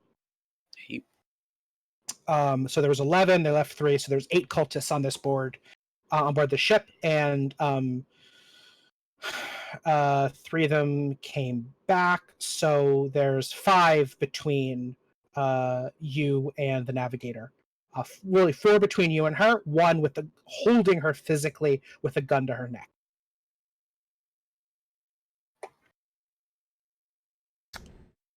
I would like to. I'm gonna. Oh, go ahead. Verk. No, I was gonna say I was gonna follow. I was assuming Jonas is gonna walk up to the navigator. I was gonna follow next to him. Okay. Yeah, Jonas? I'll get as close as they allow me to, and I think, I'll just mention casually to the brother after we had that kind of tense, battle of words on the other ship, like, you know, you have this ape, held hostage with a gun to her throat that seems a little excessive for a little girl. Wouldn't you agree? No, I do not agree. And he points at the device that she is clutching in her hand. That you notice now, she's bleeding. This device has these long, thin golden spikes buried into her forearm. And she's holding it with her other hand. Okay, She's embedded it within herself so they can't take it. gotcha. Okay. And he also points at her feet, which are not touching the floor. This is a creature with the appearance of a child, but the power of something much greater. Take care, brother. The knife is back in his voice.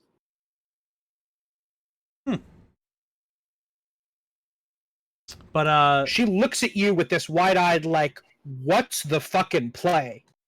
oh yeah, I'm sure.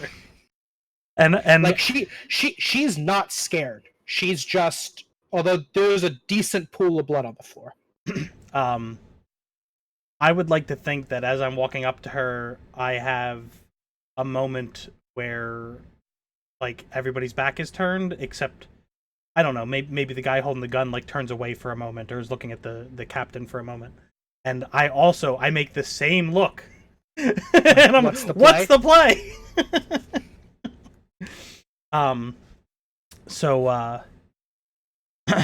I walk up to her. Oh. You hear a voice. The device speaks as it does for her. The navigator does not believe that these men understand. And you see them all kind of look around, wondering where that voice came from. These men have not heard the navigator's voice.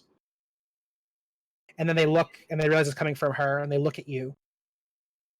Brother, what is that sound? What spell is this? It's either her or the device. Why would we just got here? What? I'm just telling you, I'm from a different world. I may have a But different only when angle. you approach did the sound begin. He pulls out the gun, points it at your head. Oh. You have approached her, and now she begins to speak.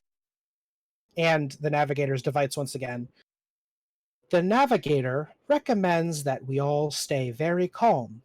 The navigator, and the device pauses for a second, is requesting coordinates.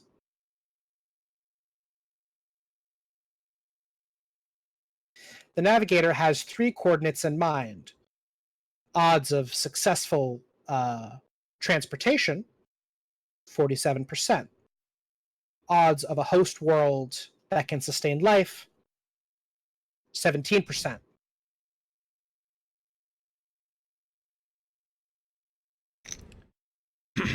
It sounds like to me you all found the one heretic left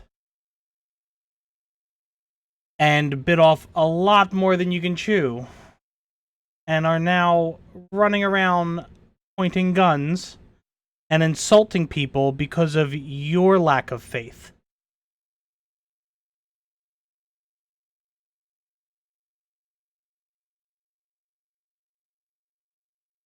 Why has she begun to speak? Have you ever had more than... That wouldn't make sense. Have you ever had people that understood common tongue near her?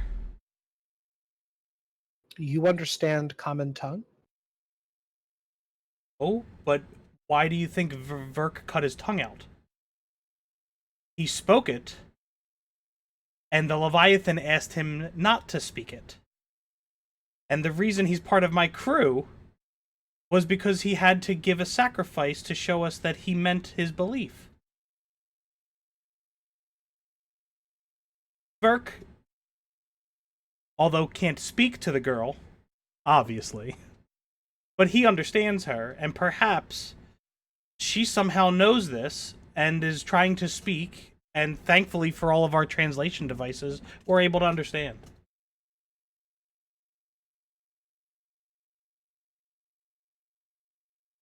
He walks over to you and grabs the girl and wheels her around. The other cultist still has the gun pointed to her neck.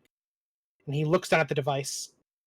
He goes to grab it and she just clutches it tighter. And she kind of like digs it further into her arm. The navigator is in great pain, she would like to make you aware. She is having difficulty discerning. Please hold. Please hold. She's screaming. Please hold. Thank you. She's having difficulty discerning accurate coordinates in her current state. The navigator is requesting coordinates, and she's looking at you with eyes wide like, motherfucker, do you hear?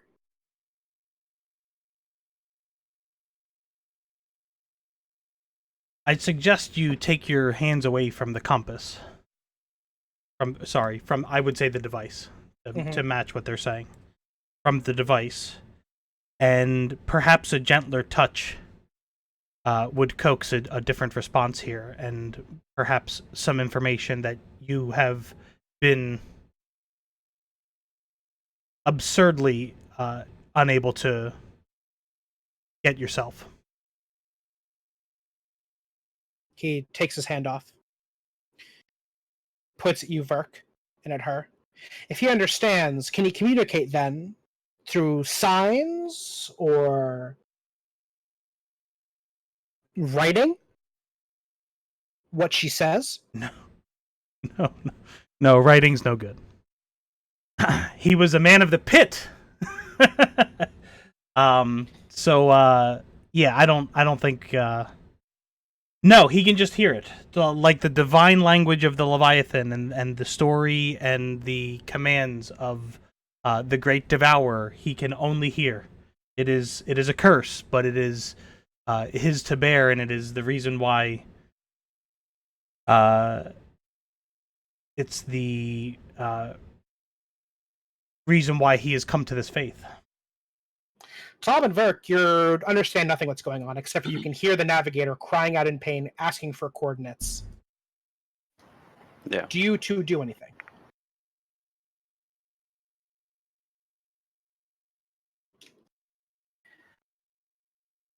I'm afraid to approach her. Sorry. Oh no, go ahead. I'm afraid to approach her because I can't communicate in any way. Otherwise, I'll end up just giving us away, in which part of me wants to do, but yeah, I don't know what I would do after. So I guess I'm kind of inching towards the controls. Can Davros see us from our ship? Yes, he can. You can see him. I'm moving towards the control panel and I'm flexing the scissors, and I'm just kind of gesturing them and looking over there. Trying to, I mean, if you want me to roll, I will roll an unlearned or whatever stealth, but trying to be stealthy. You're not doing anything. You're just you're just Yeah. looking at him like I'm ready. That's fine. You don't have to roll anything. Okay. But I am like making gestures. So Okay. I would have walked over to the navigator and acting like I'm looking at the device, but looking over the guy that's holding her with the gun, and looking for an opening to get him and get that away from her. Okay. So you can say I'm pretty much just right there. I'm waiting for some sort of a signal to go. So then, brother, what would you propose we do now? She is speaking to a man who can understand but cannot speak back to us. So she's as good as useless, as good as she was before. It's clear there's nothing more to learn here.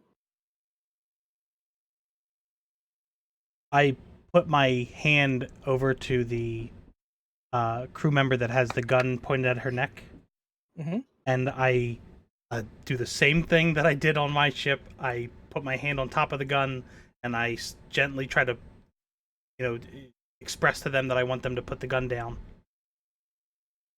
Again, a gentler touch may get us what we're looking for here, and not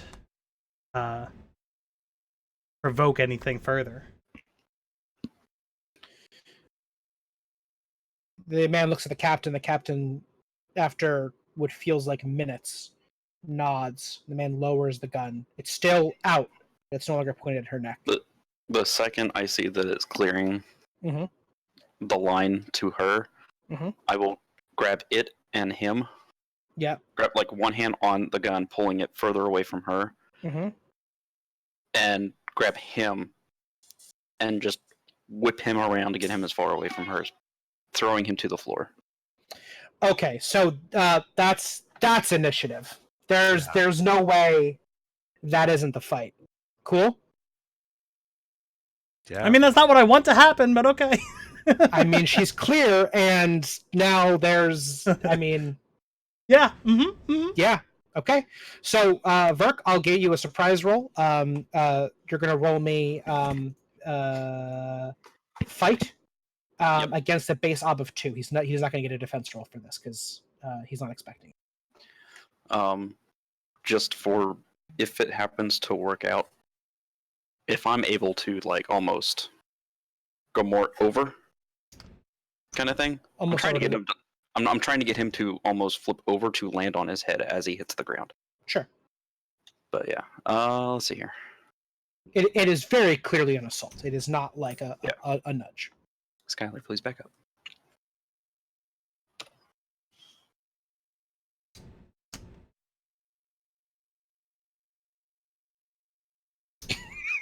Skylar's just...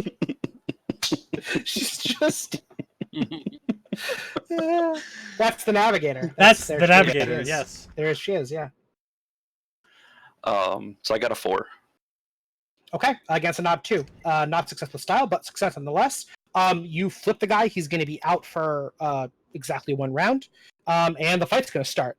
What is the very first thing? All of you guys. Well, I guess we'll just take a good old-fashioned initiative roll for this. We're going to do 3 sets of rolls for the enemies. We're going to do crew aboard allied ship, crew aboard enemy ship, and captain. Okay? So that's 3. And then each of the 4 of you get a roll. Rylo's also going to get a roll. And The navigator. Yes, it's a lot of initiative, but yeah, I mean, it is what it is. Okay, so... Preferably, I'd like to conclude this within 1 round, Dan. Oh, well, yeah, very well might happen. One way or the other. So I am going to roll notice for all of mine. I can't think of a good... I know Rylo has a 3 notice, and I think everyone else will just do a base of 1. The captain has a 2 as well. So I'm going to roll Rylo at a 3. Could we figure out initiative and then take this small break? Yeah. Somebody rolled Am on I a- mine? Oh, did I roll on Verk's? Somebody just rolled on Fratz's. Is that are you I did. I'm sorry. are you intending to That or was- no? No. No. So we're rolling on notice. Yeah, we're rolling notice. Okay. All right, so I've got a 1 on Rilo. I've got a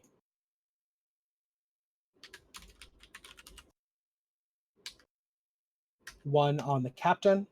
Rilo goes before him. And this is now I'm rolling for allied crew on the allied ship. Is 3. We'll call them boarding party.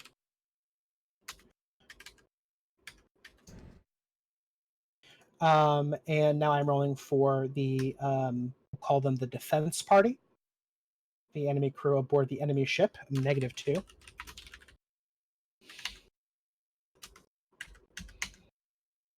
Okay. Just sort by. I got it. I'm gonna put it into the initiative Oh, gotcha. thing manually. Yeah, I'm just noting it down for myself. Okay. Does everyone have the roll? Yes. And navigator technically. Oh, and navigator. She's at no, she's at a 2. Oof. 3. Tied with a boarding party, but she gets priority because she has a higher notice than them. They have a notice of 1. He was ready to go. So navigator is at a 3 with an asterisk. Rilo's at a 1 with an asterisk. Okay. And all right, does anyone have above a 3? Nope. Nope. So navigators first, followed by. Oof, this is bad. Oh no, boarding party. That's actually not that bad. Not as bad as defense party. Does anyone have a 2? Davros. Davros. Anyone else? Nope. No. All right, Davros. Who has a 1? I do. Jonas and Verk do. Jonas and Verk. Who has the higher notice? I have a 1 notice. I have a 2. So Verk. Oh my god. Jonas. Who has a 0? Me. Don't forget Rilo and Captain Oh have yeah, ones. yeah. So then Rilo. What?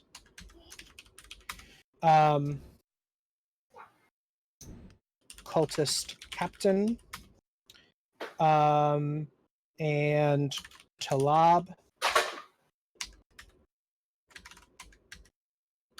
And thank you for the bolding. And defense party. Am I missing anybody? I think that's it. Yeah. All right. Boarding party, cultist captain, defense party are going to be in red. Shall make this even easier. Oh, they changed this a little bit. I'll make the highlight red. And NPCs and allied NPCs are going to be in a green, and PCs are going to be blue. Okay, so you guys have at a glance the order. Navigator goes first. Then the boarding party. So the 3 cultists that are aboard your ship, Davros and Rilo. Then Davros, then Verk, then Jonas, then Captain Rilo, the cultist captain, then Talab, then finally the party, the rest of the cultists that are all aboard the enemy ship. Cool? All right, cool. Let's take 5. I'll come back at around 9:15, 9:16, something like that. All right, I will be back.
forward for the ship to just move. No, I know. It makes decent sense narrative, and Fate is a narrative system, but I don't want to set the precedent of like, if I can justify it, I get 2 actions. That's a lot.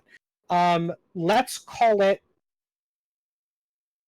if you're amenable to this, we can call it an all or nothing play. So I'll let you do both things, but it's going to be one roll, and if you fail it, you fail both. If you succeed at both. So you're basically ready, and you have your hands on the hotkeys, as it were, and you just slam the console and run. I will not let you open it beneath you. You're going to have to run to it. But I will let you open the portal and put the ship on a collision course. How fast do you want this ship to be going? Like, are they going to have a round to see that it's coming, or are you just going to full speed ahead? I want everyone to have one turn before we get there. So on the beginning of your next turn, it will have crashed. Yes. Right? So, yeah. I want it. Yeah. Everyone gets to go exactly once before the ship collides. So that's fair. Okay. Yeah. So if you get your next turn, it'll collide. So you're going to make a roll to just slam the console and book it. You do get to move once every round, so you can run to the portal as well. That's free. Rilo can do the same if she's able to be convinced to do so. Because I'm assuming that she's standing near or close to me. Yeah. Yeah. I want to, as I'm running past, I want to try and at least like hit her or grab her or something to be like, that's where we're going. Yeah. Okay. So I'm going to have you roll what I've been having you roll, which is notice, just to intuit these controls. You're rolling at a +1. Your ob for this is a 4. Okay. And I would also. Well, it's greater than the sum of its parts. I'm going to say it's a 5. You have an ob 5. Okay. I would like to aim our ship directly at. So like they act, the ship has like a general shape as you were describing it. Yeah. But a rhombus is relatively square-ish, like flat sides. Yeah. So I would like to aim, if I could, for. I'm assuming. Are they like face to face with us, or are we broadside? Or do we see their broadside? It's face to face. Okay. So if I'd like to aim directly for the center point. I'm assuming that's where, at least in my mental image, that's where the navigator was being held at the front of their ship. Yeah. But I would like to use my one free invoke of that's the angle for the aiming of the ship. Okay. And I would also like to invoke a touch of blood and madness as well, because only a madman would think that this plan would work. Yeah, okay. So I'll take your truth down to 0. Your spent is now at 9. And a set of, or that's the angle is now, the invoke's gone, the aspect's also gone. And no, I'll keep the aspect up. You don't have any truth to spend on it, but it's there. You can always take a compel. So that's the angle and update aspects. So you're at a +4. Your notice is a 2, and you have a +1 from your inherent bonus. You're at a +7. You need to make an ob 5.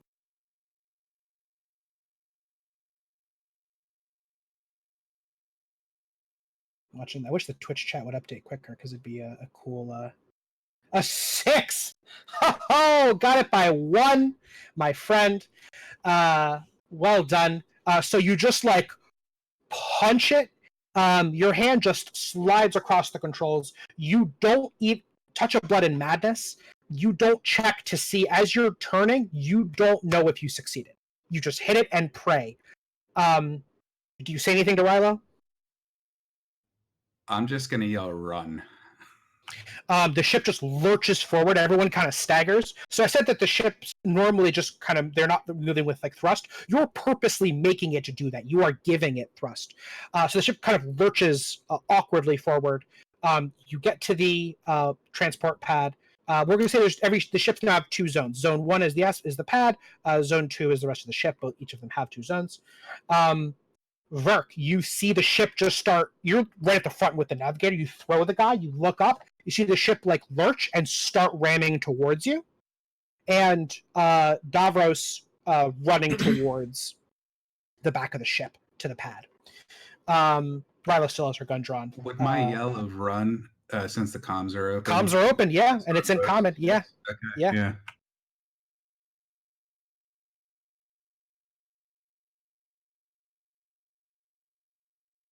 You're muted, Verk. Bill. Did this happen again? Did this happen at the same time last session? Right? Yep. Literally. Can you Do you have a on Skype? Would that work? something is up? It can't. Bill, did your wife put a time limit on your Test. Yeah, there you go. Yeah, there we You're go. good. Oh, okay, good. Whew, that's insane. All right, so I'm assuming that there are men standing between me and the pad. There sure are. Yeah, I was gonna say. Yeah, that's. I imagine that is the answer you want. Yes. So again, little backstory here. I'm assuming one of the worlds that we've been to Yeah. has had TV, right? Yes. Yes. You have seen the television. So he found one genre of television that he just absolutely thought was amazing. Mhm. And it wasn't fighting related, oddly enough. Hmm. It was the glory of winning. So he had that going for him that he saw. But there was just a lot of lights, a lot of big crowd. Everyone was cheering. So as he's running up, he is just beelining it for the first guy in his path. Mhm. And out of his mouth, "Welcome. You're the next contestant on the Punch is Right," and just plows a guy.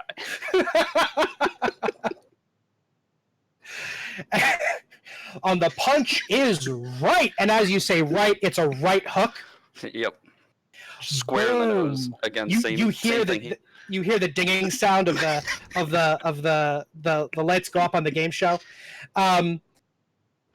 You're just trying to knock this guy out, or you're trying to get to the pad as well.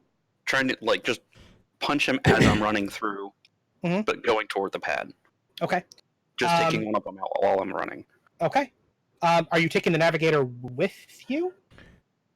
I figured she'd be because she was able to move. She started running. I'm a little confused as to. I am too. I'm a little confused as to what we're exactly trying to execute here. I was just getting to the pad because that's where the other people would be coming from, right? But we're not gonna. Kurt, you're coming to us, right? I'm going into the void portal But that goes between the ships. I understand that Rilo and I are going to be in a different area than you guys. I would have imagined. But from my understanding, I saw you with the scissors. Yeah. Kind of trying to do some stuff over at the other end. Yeah, So, I'm going to do that on my turn. So Davros is, and literally this is a situation where it is, they've already opened fire on us, so we're probably going to die.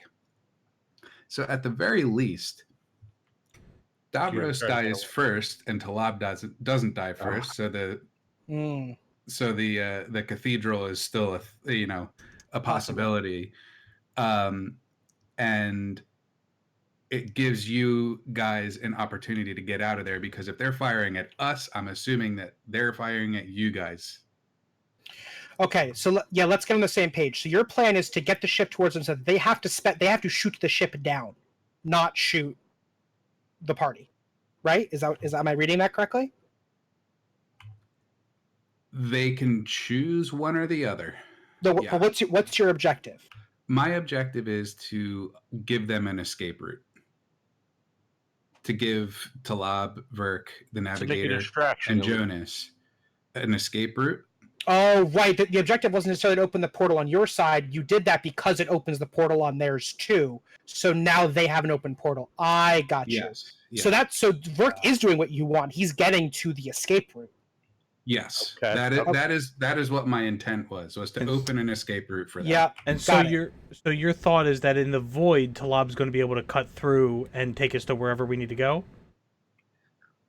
I mean, That's the what I navigator. was trying to do. Yeah. The navigator can also do that if she has coordinates. Okay. I thought we were moving towards. We had a set of coordinates that two people know, Talab and Davros. And the two people happen to be on separate places that both can teleport to coordinates. We have a navigator that can teleport just us, and you have a whole ship. And we have 3 guys on our ship that have destroyed Rilo already, and I can't probably take another hit of that. You're not wrong. Yeah. He's not wrong. Yeah, they're about to get slaughtered. Like, this is basically kind of like the thing with Brightholm, where this is like a sacrifice play of I don't see any possible way out of this. I'm going to give me and Rilo the whatever minuscule percentile chance that it is to survive this in some way, while also giving you guys an option out. I would bet she can go to the coordinates from inside the void with you guys, correct? Probably, yeah. So just everybody get to the platform. Everyone get to the void, so you're at least in a shared Void. space. Exactly. Okay, that makes sense. So Verk's already doing that. Jonas, is that clear? He's talking Yeah. to someone else. Well, I'll let this finish up, and then I'll finish my action. It's perfect that I'm last. Did you hear me, Frets? No, what was that? So I think we're now on the same page. He's opening up the portal so that everyone can get to the shared void. Once in the void, the navigator can warp everybody Yeah. because you're now in the same space. I got it. Right. Especially in Fate, that makes a lot more sense because it's always been a little touchy. I was like, what's the range of her thing? We'll say it's one zone, and we've already designated the zones as each ship is 2 zones each. The platforms themselves are a zone, and the shared void is a zone. So if you're all there, she can potentially port everybody. And just to be clear, Davros's intent is not, hey, we're going to get to this void so she can teleport us out. It is, hey, we want to get to that pocket of the grave or whatever it is to avoid being in the ship when it crashes. Right. Giving, so I don't even know if Davros would know that that's what would happen, that they would all arrive there. Yeah. His intent, just for the sake of the character, is this is a sacrifice play with him trying to get him and Rilo out if possible. Yeah, that's fair. Okay, so you make it, Verk. All right, so do you grab the navigator? Please say yes, because she's holding her action until someone gives her coordinates. Yes. She can't move. It's not her turn. Okay. Yeah. Oh, no, she hasn't. Yeah, she still hasn't moved, but. Yeah, you just said you were holding until she was instructed to do otherwise, right? Yeah. So being instructed to run and having someone to follow, I would imagine, would have been sufficient. Okay. So you knock this dude the fuck out. He's. Well, did you make your roll yet? No, I haven't done. I just went through I'm punching this guy and not stopping. Yeah. So I'm gonna invoke the one-liner full. Yep. So I'm gonna get my +2 to rapport thing. Let's see here. So mod 2, so mod 4. It's a 5. Okay. And so how did we say the ob for that worked? For the one-liner full? Ob 0 against Ob 0. Yeah. So you succeed with style, and with 2 shifts against it. So you have an aspect with 3 free invokes on it, and the aspect is oh my god, this sheet. It's good, but I keep fucking it up. The punch is right. 3 free invokes, usable only for punching. Verk, I'm sure that won't be a problem. So this guy is just shoved out of the way. He doesn't take any damage because what you're doing is not a punch, but rather the rapport, right?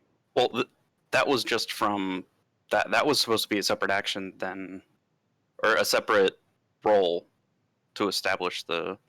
Yeah, but it's thing. you get one. But You get 1 action per turn. and that's your action. It's fate, so it's still narratively he's still pushed to the side. You succeeded it. He's not down, but that doesn't matter because you have 3 free invokes and you still get your move, which is to get you to the portal.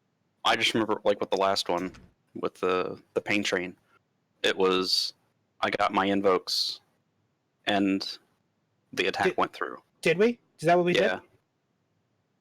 Okay. I mean, yeah. No. Do it. We need to clarify that for the future because I didn't remember that, but that's fine. So, take your attack. You now have 3 free invokes on the punches, right?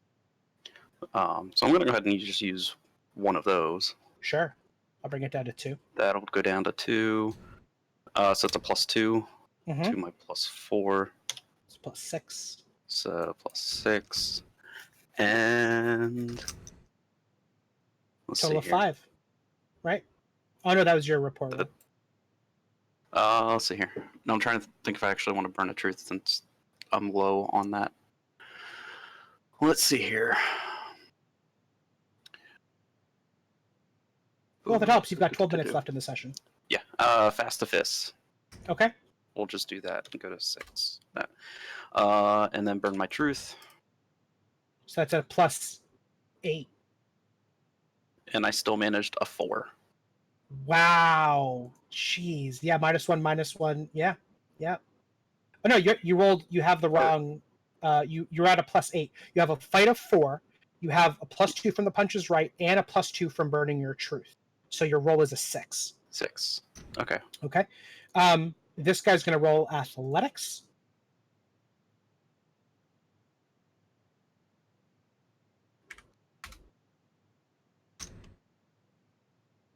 At a 1. So that's 5 points. This guy takes 2 to his physical and a 4-point consequence. Actually, 1 to his physical and a 4-point consequence. The consequence is going to be shoved aside. He's flat on the ground. He's got a giant bruise in his chest. You hear a crack. One of his ribs cracks. He's pushed aside. You basically football style, like carry the navigator, like you have her almost dragging along with. She's floating through the air, so she basically weighs nothing. And you have a clear shot to the landing pad. The captain turns around and says, "What apes?" Before you can finish the word "speak" of ape speak, he is the man you just punched is knocked into him, and he's knocked backwards. Jonas, it's your turn. You see this transpire? I'm so glad he got a one-liner off after I convinced him that he couldn't talk. Right, yeah. Oh, yeah, I'm sorry, yeah. He goes, sorry, the captain goes, "He has a tongue!" And is knocked aside. My secret hope was I didn't want to say it, but I was hoping that Bill would not open with a punch, but would open with the one-liner full the actual fight. So that the captain's first reaction was, "Oh my god, he's got a tongue," as someone is punched. But this worked out great anyway. So Jonas, am I allowed to hold a? Like, can I just move to follow them and hold an action? Like, hold the. Like, I can only imagine the captain is going to want to do something with world right magic, and you want to be able to counter it. I want to be able to counter it. Yeah. So would Jonas, as knowing that he has that in his arsenal, would he be able to hold that while also following Burke to the platform? Yeah. Okay. Then that's the action I want at the moment. I mean, that you don't even have to. You can hold the whole turn, and just move when it's your turn. After you can move after you do the action. It's the same thing. Oh yeah, that's fine. Yeah, so I'll hold. So, okay. Rilo pauses just for a moment. She's got the shot charged, and at the last second, the shot flies wide as she flings her arm aside, and she follows you, Davros, into the pit, and she just she stands at it. And she hears the 2 gunshots, the guns charging up behind her for another shot, and she just falls into the void. turn 7, cultist captain. As he's just finished shouting, he has a tongue. He sees, he's not an idiot. He sees the ship coming towards him. He sees that the two of you have jumped into the void between platforms. He sees that because you just opened up. You didn't send the platform, like you didn't send a transport. You just opened up the void, right? Right. So neither ship is going to go to the other. They're just going to go to the shared pocket space. He sees Verk's already in there. The navigator's in there. Jonas, your turn hasn't happened yet, but it's clear you're heading to it. And he is going to World Right. You're not wrong. The cultist captain invokes his high concept. I love only the destroyer or the devourer. And he is going to open up a yawning void. He is going to extend the platform of this ship to encompass the entire ground floor. He is going to drag everybody into the grave together. Whether death awaits him there or not, it doesn't matter to him. And I'm going to roll World Right at a 3 with a +2 from that from his high concept. So I'm going to roll at a +5.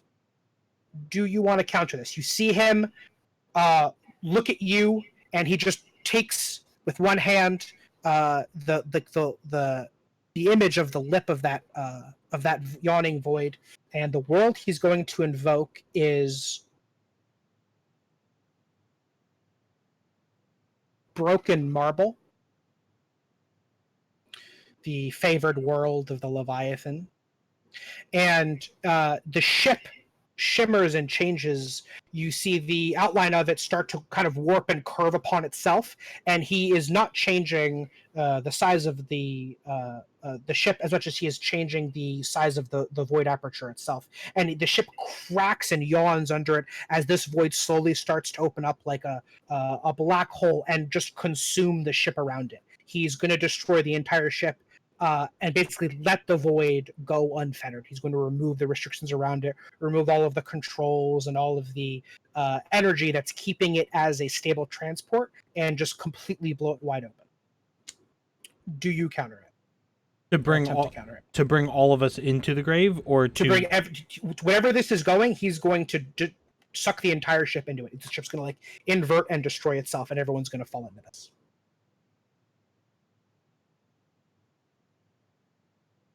Yeah. It's the inverse of what before Brecken was trying to take you guys somewhere, and you countered him and it failed, and more of like he ended up coming with you. Right. In this, he's purposely inverting that and taking everybody there. Yeah, I have to try to counter it. Yeah. So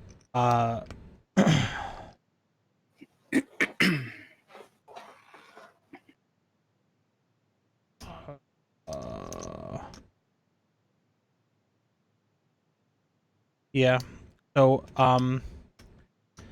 I'll use my moment of silence stunt, which gives me the +2 to overcome somebody else's world right. Mm-hmm. And I'm rolling at a +2 for world right, so I'll roll at a +4. And I think what I would try to do is, could I effectively, and tell me this because the situation gets a little bit cloudy with Davros and Rilo on the other ship having already jumped into the void? Is that like, how would I be able to counter it by like trying to pull our signatures away from, like, isolated away from his pull? So not counter it and overcome it, but just get our signatures out of the people that are going to go to this void that collapses. But you already have people in it. You want to get them out? Yeah, that throws a whole monkey in my wrench.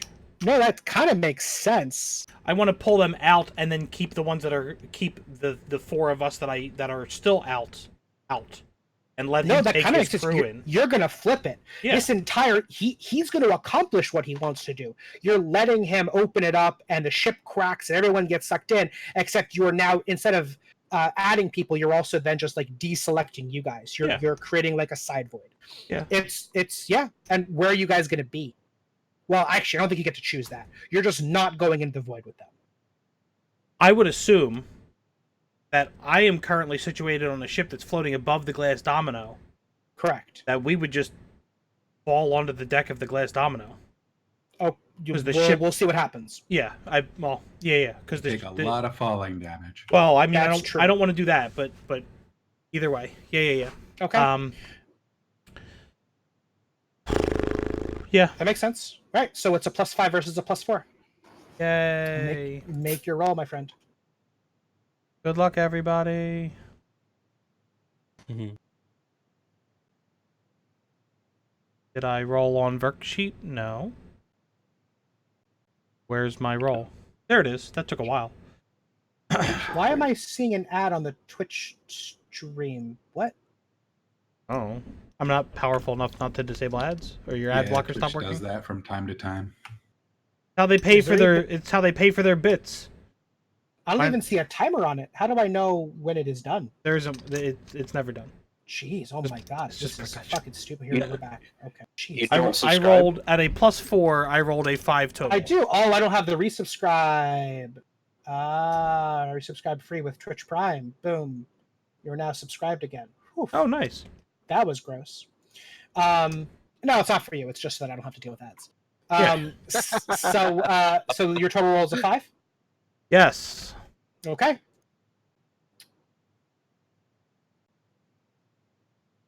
Let's go. Oh, I am rolling at a 5. A total of 5. Defender wins ties. He's the defender. He's the one trying to make something happen, and I'm defending against it. I'm absolutely the defender in this situation. No. Not like narratively speaking. Like someone made a roll, and you're trying to stop that from happening. Like he's You're trying to counter. yeah. Yeah, You're making the action. This is how we've run this. Yeah. I'm Yeah, gonna roll deceive against Dan's. Yeah. There we go. Yeah, no, he's the defender. He's just trying to keep doing what he's doing. But yeah, unless you have anything else, which I'm pretty sure you don't. Because you are out of truth. It's a tie. Now you failed only by a very little bit. So I will. Let me think if there's a compelling narrative to be drawn here. I wasn't trying to stop his action. I was. Oh, I know you weren't. Yeah, I was just trying to modify it. I know, but either way, like No. You didn't make it.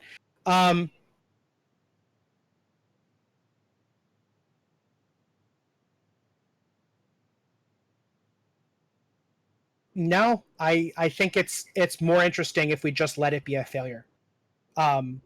So you summon your world right powers. He looks at you, and at the moment of realization, at the moment that the whole ship turns to marble, he smiles, and both of you realize at the same time that he edges you out by a hair. Again, world right is divine morphism. So in a terrible kick to the balls, he edges you out in terms of divinity by just a little bit. And the ship turns to marble and then shatters. And all you see is black. A moment later, and you see the stars above you, the warping of the world light below you. All around you, shards of black marble from the ship, actually from both ships now, because the void connected both of them, so the other ship has to turn to black marble and be shattered. All of you and the cultists are in a sea of floating black marble in the grave. And the cultist captain is laughing maniacally. And I'd like to once again thank Bill. All around you in the grave is the Armada, which wanders the stars. And you see the blinking lights of ships begin to pop in here and there. And he looks at you, his arms open, ready for anything, waiting to be devoured. Talab. before that happened, I was looking at the console, looking at the other ship. That's where I was preoccupied. Mm-hmm. Wasn't even really paying attention to where they were, what they were doing. But I knew that the navigator had requested coordinates. And so I'm searching this console for, like, where do you even put these in? And right before right as they're doing this world and the ship starts to change with the world right magic, I just take the scissors and I just start carving it in the console, the coordinates to the world of ruin, the only ones that I knew. Yeah. So she presumably have them once we're in the void.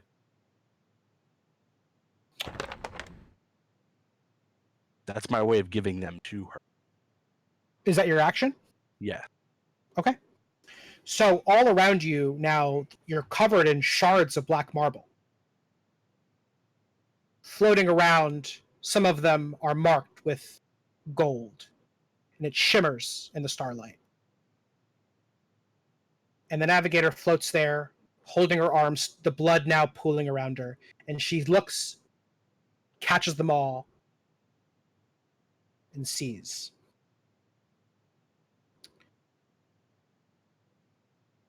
Do you hear the device say, coordinates confirmed, now entering a world of ruin?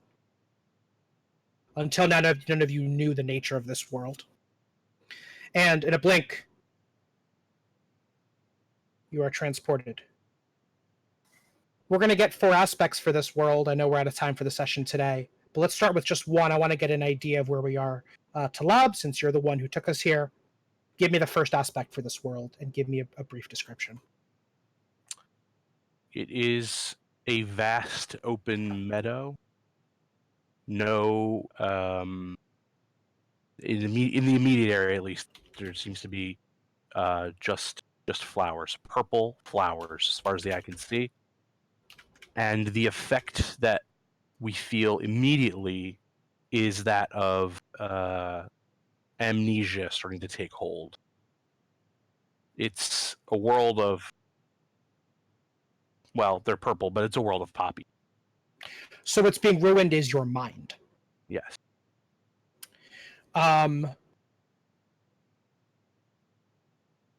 What should we call this aspect?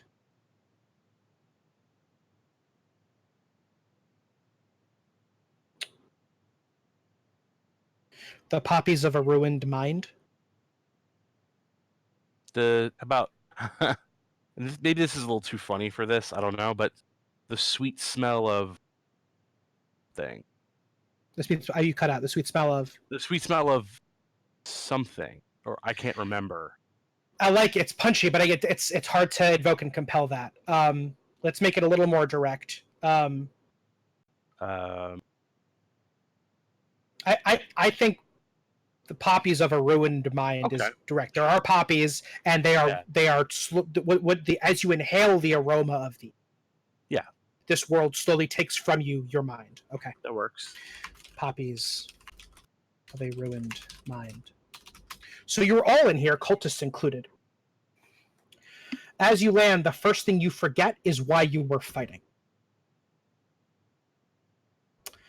We're out of time. I feel terrible, but I'm going to make an exception. I know we just established that rule, but Talab, I'm going to let you keep your world aspect because you didn't get to use it this time. For your spent truth, we'll let you keep it in the next session because it's our very last session. So why the hell not?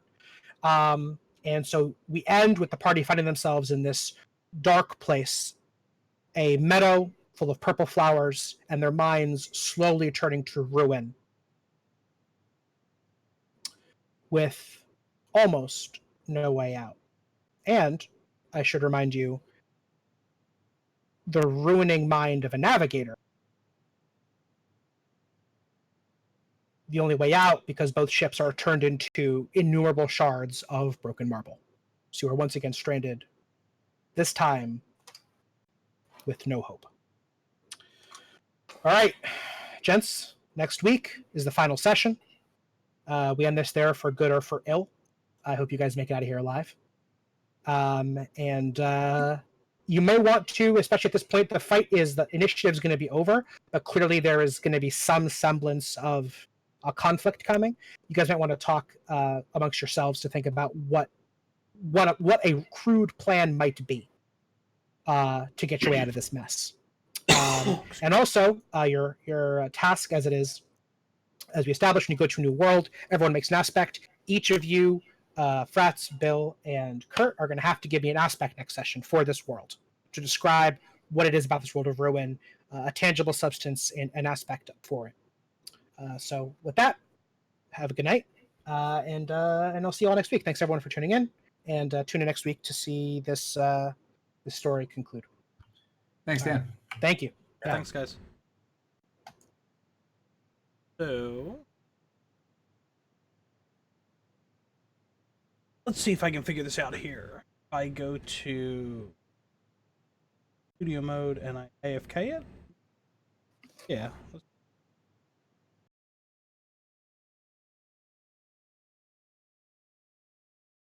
Okay. Boom. All right. Yeah, that'll do it for us for this week. I appreciate Ann and everybody putting in a good D&D role-playing effort.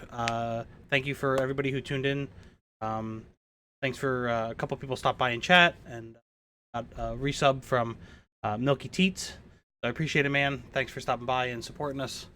We're having some fun putting this content together. So any help keeping it alive and keeping interest in it. As always, we'll throw this episode up on my YouTube. It'll be available on Twitch video on demand if you guys need to catch up on any of the action or anything. This was episode 7 of Heliotrope Cathedral, A Needle Made of Thread. Episode 8 and the final episode of this, hopefully, sub-chapter will be next Sunday at our same Frets station and same Frets time. That's 7 p.m. EST on Sundays. If we get together after some personal conflicts and stuff clear up through August, hopefully the group will get back together and we can recommit to either another sub-chapter or another version of this game, because I think everybody involved in creating it and playing on Sunday nights is really enjoying it. So hopefully we'll continue to grow a bigger audience and play for people to enjoy the content and the narrative, and we certainly enjoy putting it together. It's a labor of love at points with Skype, but other than that, it's a blast to create the story and character interaction and growth and different things. So thanks again. Appreciate it. Hit us up, or you can hit me up. I'm sure the guys have information too, but you can hit me up on Twitter at Fratscat. You can check out the YouTube, which is under Fratscat. You can hit up our Discord, which has the guys in it. So feel free to hit up Discord if you want to talk to any of the guys, or myself included. And otherwise, I hope you guys had a great weekend and have a good Monday, and we will see you next week. All right.